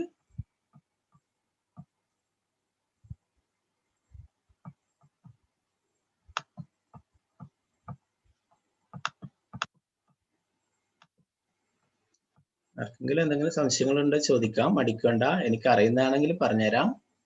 അപ്പോൾ 18 ദിവസവും നിങ്ങൾ പങ്കെടുക്കുക. ഒന്നാമത്തെ അധ്യായത്തിൽ നമുക്ക് കൂടുതലായിട്ട് പഠിക്കാനില്ല. ഭഗവാൻ സംസാരിച്ച് തുടങ്ങുന്നേ ഉള്ളൂ അല്ലെ. നാളത്തെ അധ്യായം മുതലേ ഭഗവാൻ പറയുന്നത്. അപ്പൊ അതിലാണ് കുറെ കാര്യങ്ങൾ നമുക്ക് പഠിക്കാനുള്ളത്. അപ്പോൾ എല്ലാവരും തുടർന്നുള്ള ക്ലാസ്സുകളിലൊക്കെ പങ്കെടുക്കും. 18 ദിവസം അറ്റൻഡ് ചെയ്യുകയാണെങ്കിൽ തീർച്ചയായിട്ടും നമുക്ക് കുറെ കാര്യങ്ങൾ ഇതിൽ മനസ്സിലാക്കാൻ പറ്റും. കുറെ ആൾക്കാർ പ്രീവിയസ് ബാച്ചിലുള്ള ആൾക്കാരൊക്കെ ഉണ്ട്. അവരൊക്കെ അനുഭവം പറഞ്ഞിട്ടുണ്ടായിരുന്നു. അവരൊക്കെ ഇപ്പോൾ എല്ലാം ആ ഭഗവാന്റെ ഉപദേശങ്ങളൊക്കെ ജീവിതത്തിൽ പകർത്തി അതുപോലെ ആ ജീവിതം സന്തോഷമായിട്ട് അവരൊക്കെ കൊണ്ടുപോകുന്നവരാണ്. ആർക്കെങ്കിലും എന്തെങ്കിലും സംശയങ്ങളുണ്ടെങ്കിൽ ചോദിക്കാം.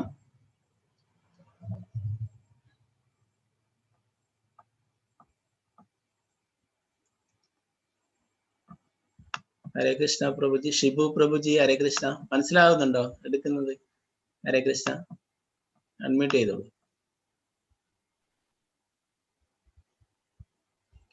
മനസ്സിലാവുന്നുണ്ടോ പ്രഭുജി? കുറച്ച് സ്പീഡ് പോയതാണ്. ഇനി 1-2 അധ്യായം കഴിഞ്ഞ് കഴിഞ്ഞാല് ഇതായിട്ട് പോവാം. ഒന്നാമത്തെ അധ്യായത്തിലും രണ്ടാമത്തെ അധ്യായത്തിലും കുറെ ഉണ്ട്, തീരില്ല. അതുകൊണ്ടാണ് കുറച്ച് സ്പീഡിൽ പോയിട്ടുണ്ടായിരുന്നത്. പ്രഭുജി, ഹരേ കൃഷ്ണ. പറഞ്ഞോളൂ. ക്വിസ് എന്നും ക്ലാസ് കഴിഞ്ഞ ഉടനെയാണ് ഉണ്ടാവുക? അത് ചെയ്യാൻ പറ്റും, വെബ്സൈറ്റിൽ ഉണ്ടാവും അത്. പക്ഷെ നിങ്ങൾക്ക് ക്ലാസ് കഴിഞ്ഞാലല്ലേ അത് മനസ്സിലാവുള്ളൂ. അതുകൊണ്ടാണ് അത് ചെയ്തിട്ട് പറയാൻ പറ്റുന്നത്. സൂര്യമതജി, ഓരോ ക്ലാസ് അന്നത്തെ ദിവസം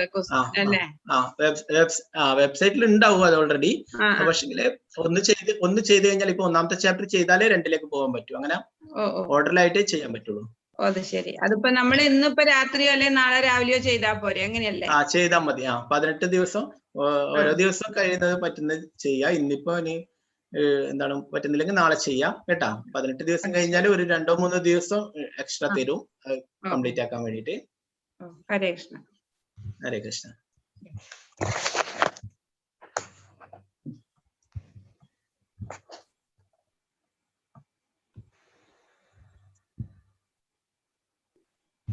ഹരേ കൃഷ്ണ. വേറെ ആർക്കെങ്കിലും എന്തെങ്കിലും ചെയ്യാം?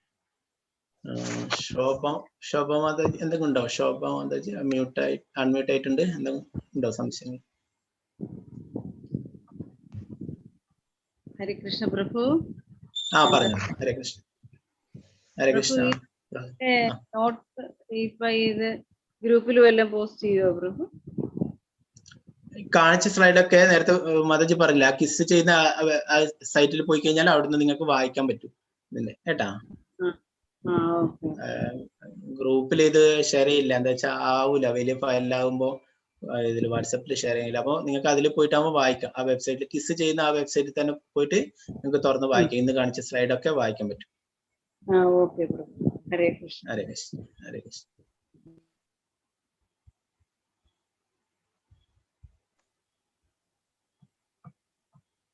ഹരിയും പ്രഭു,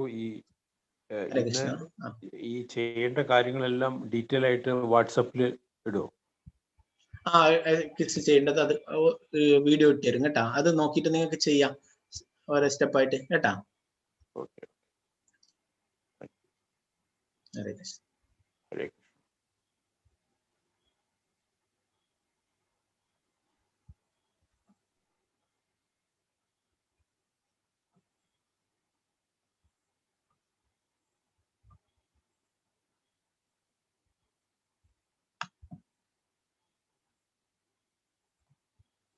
ഹരേ കൃഷ്ണ. അപ്പൊ വേറെ ആർക്കും സംശയമൊന്നും ഇല്ലാത്ത ആൾക്കാരുണ്ടെങ്കിൽ എക്സിറ്റ് ആവാൻ കുഴപ്പമില്ല.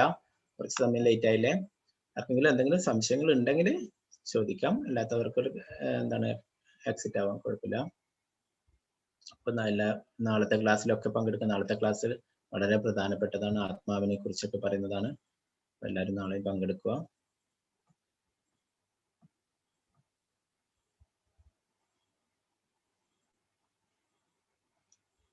എന്താണ് ഭഗവത്ഗീത യഥാരൂപവും മാലയൊക്കെ വാങ്ങിക്കേണ്ട ലിങ്ക് ഗ്രൂപ്പിൽ പോസ്റ്റ് ചെയ്യാം, വാട്സപ്പ് ഗ്രൂപ്പിൽ ഷെയർ ചെയ്യാം.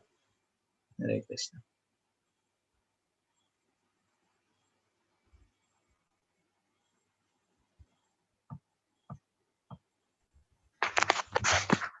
ഹരേ കൃഷ്ണ പ്രഭുജി. ഹരേ കൃഷ്ണ. പറഞ്ഞു. ഞാൻ ഭഗവത്ഗീത ഇസ്കോണിലത്തെ ബുക്ക് ആദ്യം വാങ്ങിച്ചതാണ്. ആ ബുക്ക് മാത്രമായിട്ട്. അപ്പൊ ബാക്കിയുള്ള ബുക്കുകൾ എനിക്ക് സെപ്പറേറ്റ് ഓർഡർ ചെയ്തെടുക്കാമല്ലോ അല്ലേ? അങ്ങനെ ഇല്ലാന്ന് തോന്നുന്നു. ഇപ്പൊ ഫസ്റ്റ് ലെവലിന്റെ ഭഗവത്ഗീത ഈ ബുക്സ് ഒക്കെ ആക്കിയിട്ട് അതൊക്കെ ഒരു പാക്കേജ് ആയിട്ട് മാത്രമേ കൊടുക്കുന്നുള്ളൂ. ആ ഒരു പാക്കേജ് ആയിട്ടാണ് ഉള്ളത്. നിങ്ങൾക്ക് പറ്റെങ്കിൽ ഡിസ്കൗണ്ട് എവിടെ സ്ഥലം എവിടെയാണ്? ഞാൻ ഇപ്പം ഉള്ളത് ദുബായിലാണ്. ഇനിയിപ്പോ നാട്ടിലാരെ വരുമ്പോ കൊണ്ടുവരേണ്ടി വരും അല്ലേ? ആ, പിന്നെ പുറത്തേക്ക് അയച്ചു കൊടുക്കുന്നില്ല, നമ്മൾ ഇന്ത്യയിൽ മാത്രമേ ഉള്ളൂ. നാട്ടിലേക്ക് അയച്ചാലും മതിയായിരുന്നു. പക്ഷെ ഇതിപ്പോ ഇങ്ങനെ ഒരു പാക്കേജ് ആയതുകൊണ്ട് ബുദ്ധിമുട്ടാവോ? അങ്ങനെ അതെ അതെ അത് അങ്ങനെ അയക്കുന്നില്ല. ഒരു പാക്കേജ് ഫസ്റ്റ് ലെവലിന്റെ സെക്കൻഡ് ലെവലിന്റെ എന്ന് പറഞ്ഞിട്ട് ഒരു പാക്കേജ് ആണ്. അതുകൊണ്ടാണ് അത് കിട്ടും. നാട്ടിലെവിടെയാണ്? കോഴിക്കോട്. കോഴിക്കോട് ഇസ്കോണിന്റെ സെന്റർ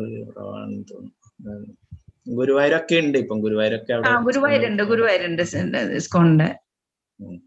അവിടെ ചെന്നാലും കിട്ടുമോ ബുക്ക്? ഇങ്ങനത്തെ ഇതുണ്ടാവും. സിംഗിൾ ആയിട്ട് നിങ്ങൾക്ക് വാങ്ങിക്കാൻ പറ്റും. ഓരോരോ സെപ്പറേറ്റ് വാങ്ങിക്കാം. Okay okay okay. Hare Krishna.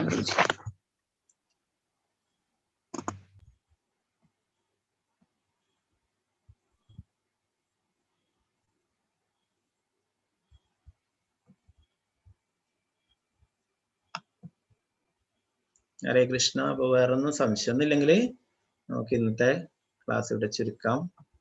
എല്ലാവരും ഇനി അടുത്ത ദിവസങ്ങളിലൊക്കെ പങ്കെടുക്കുക എല്ലാവരും.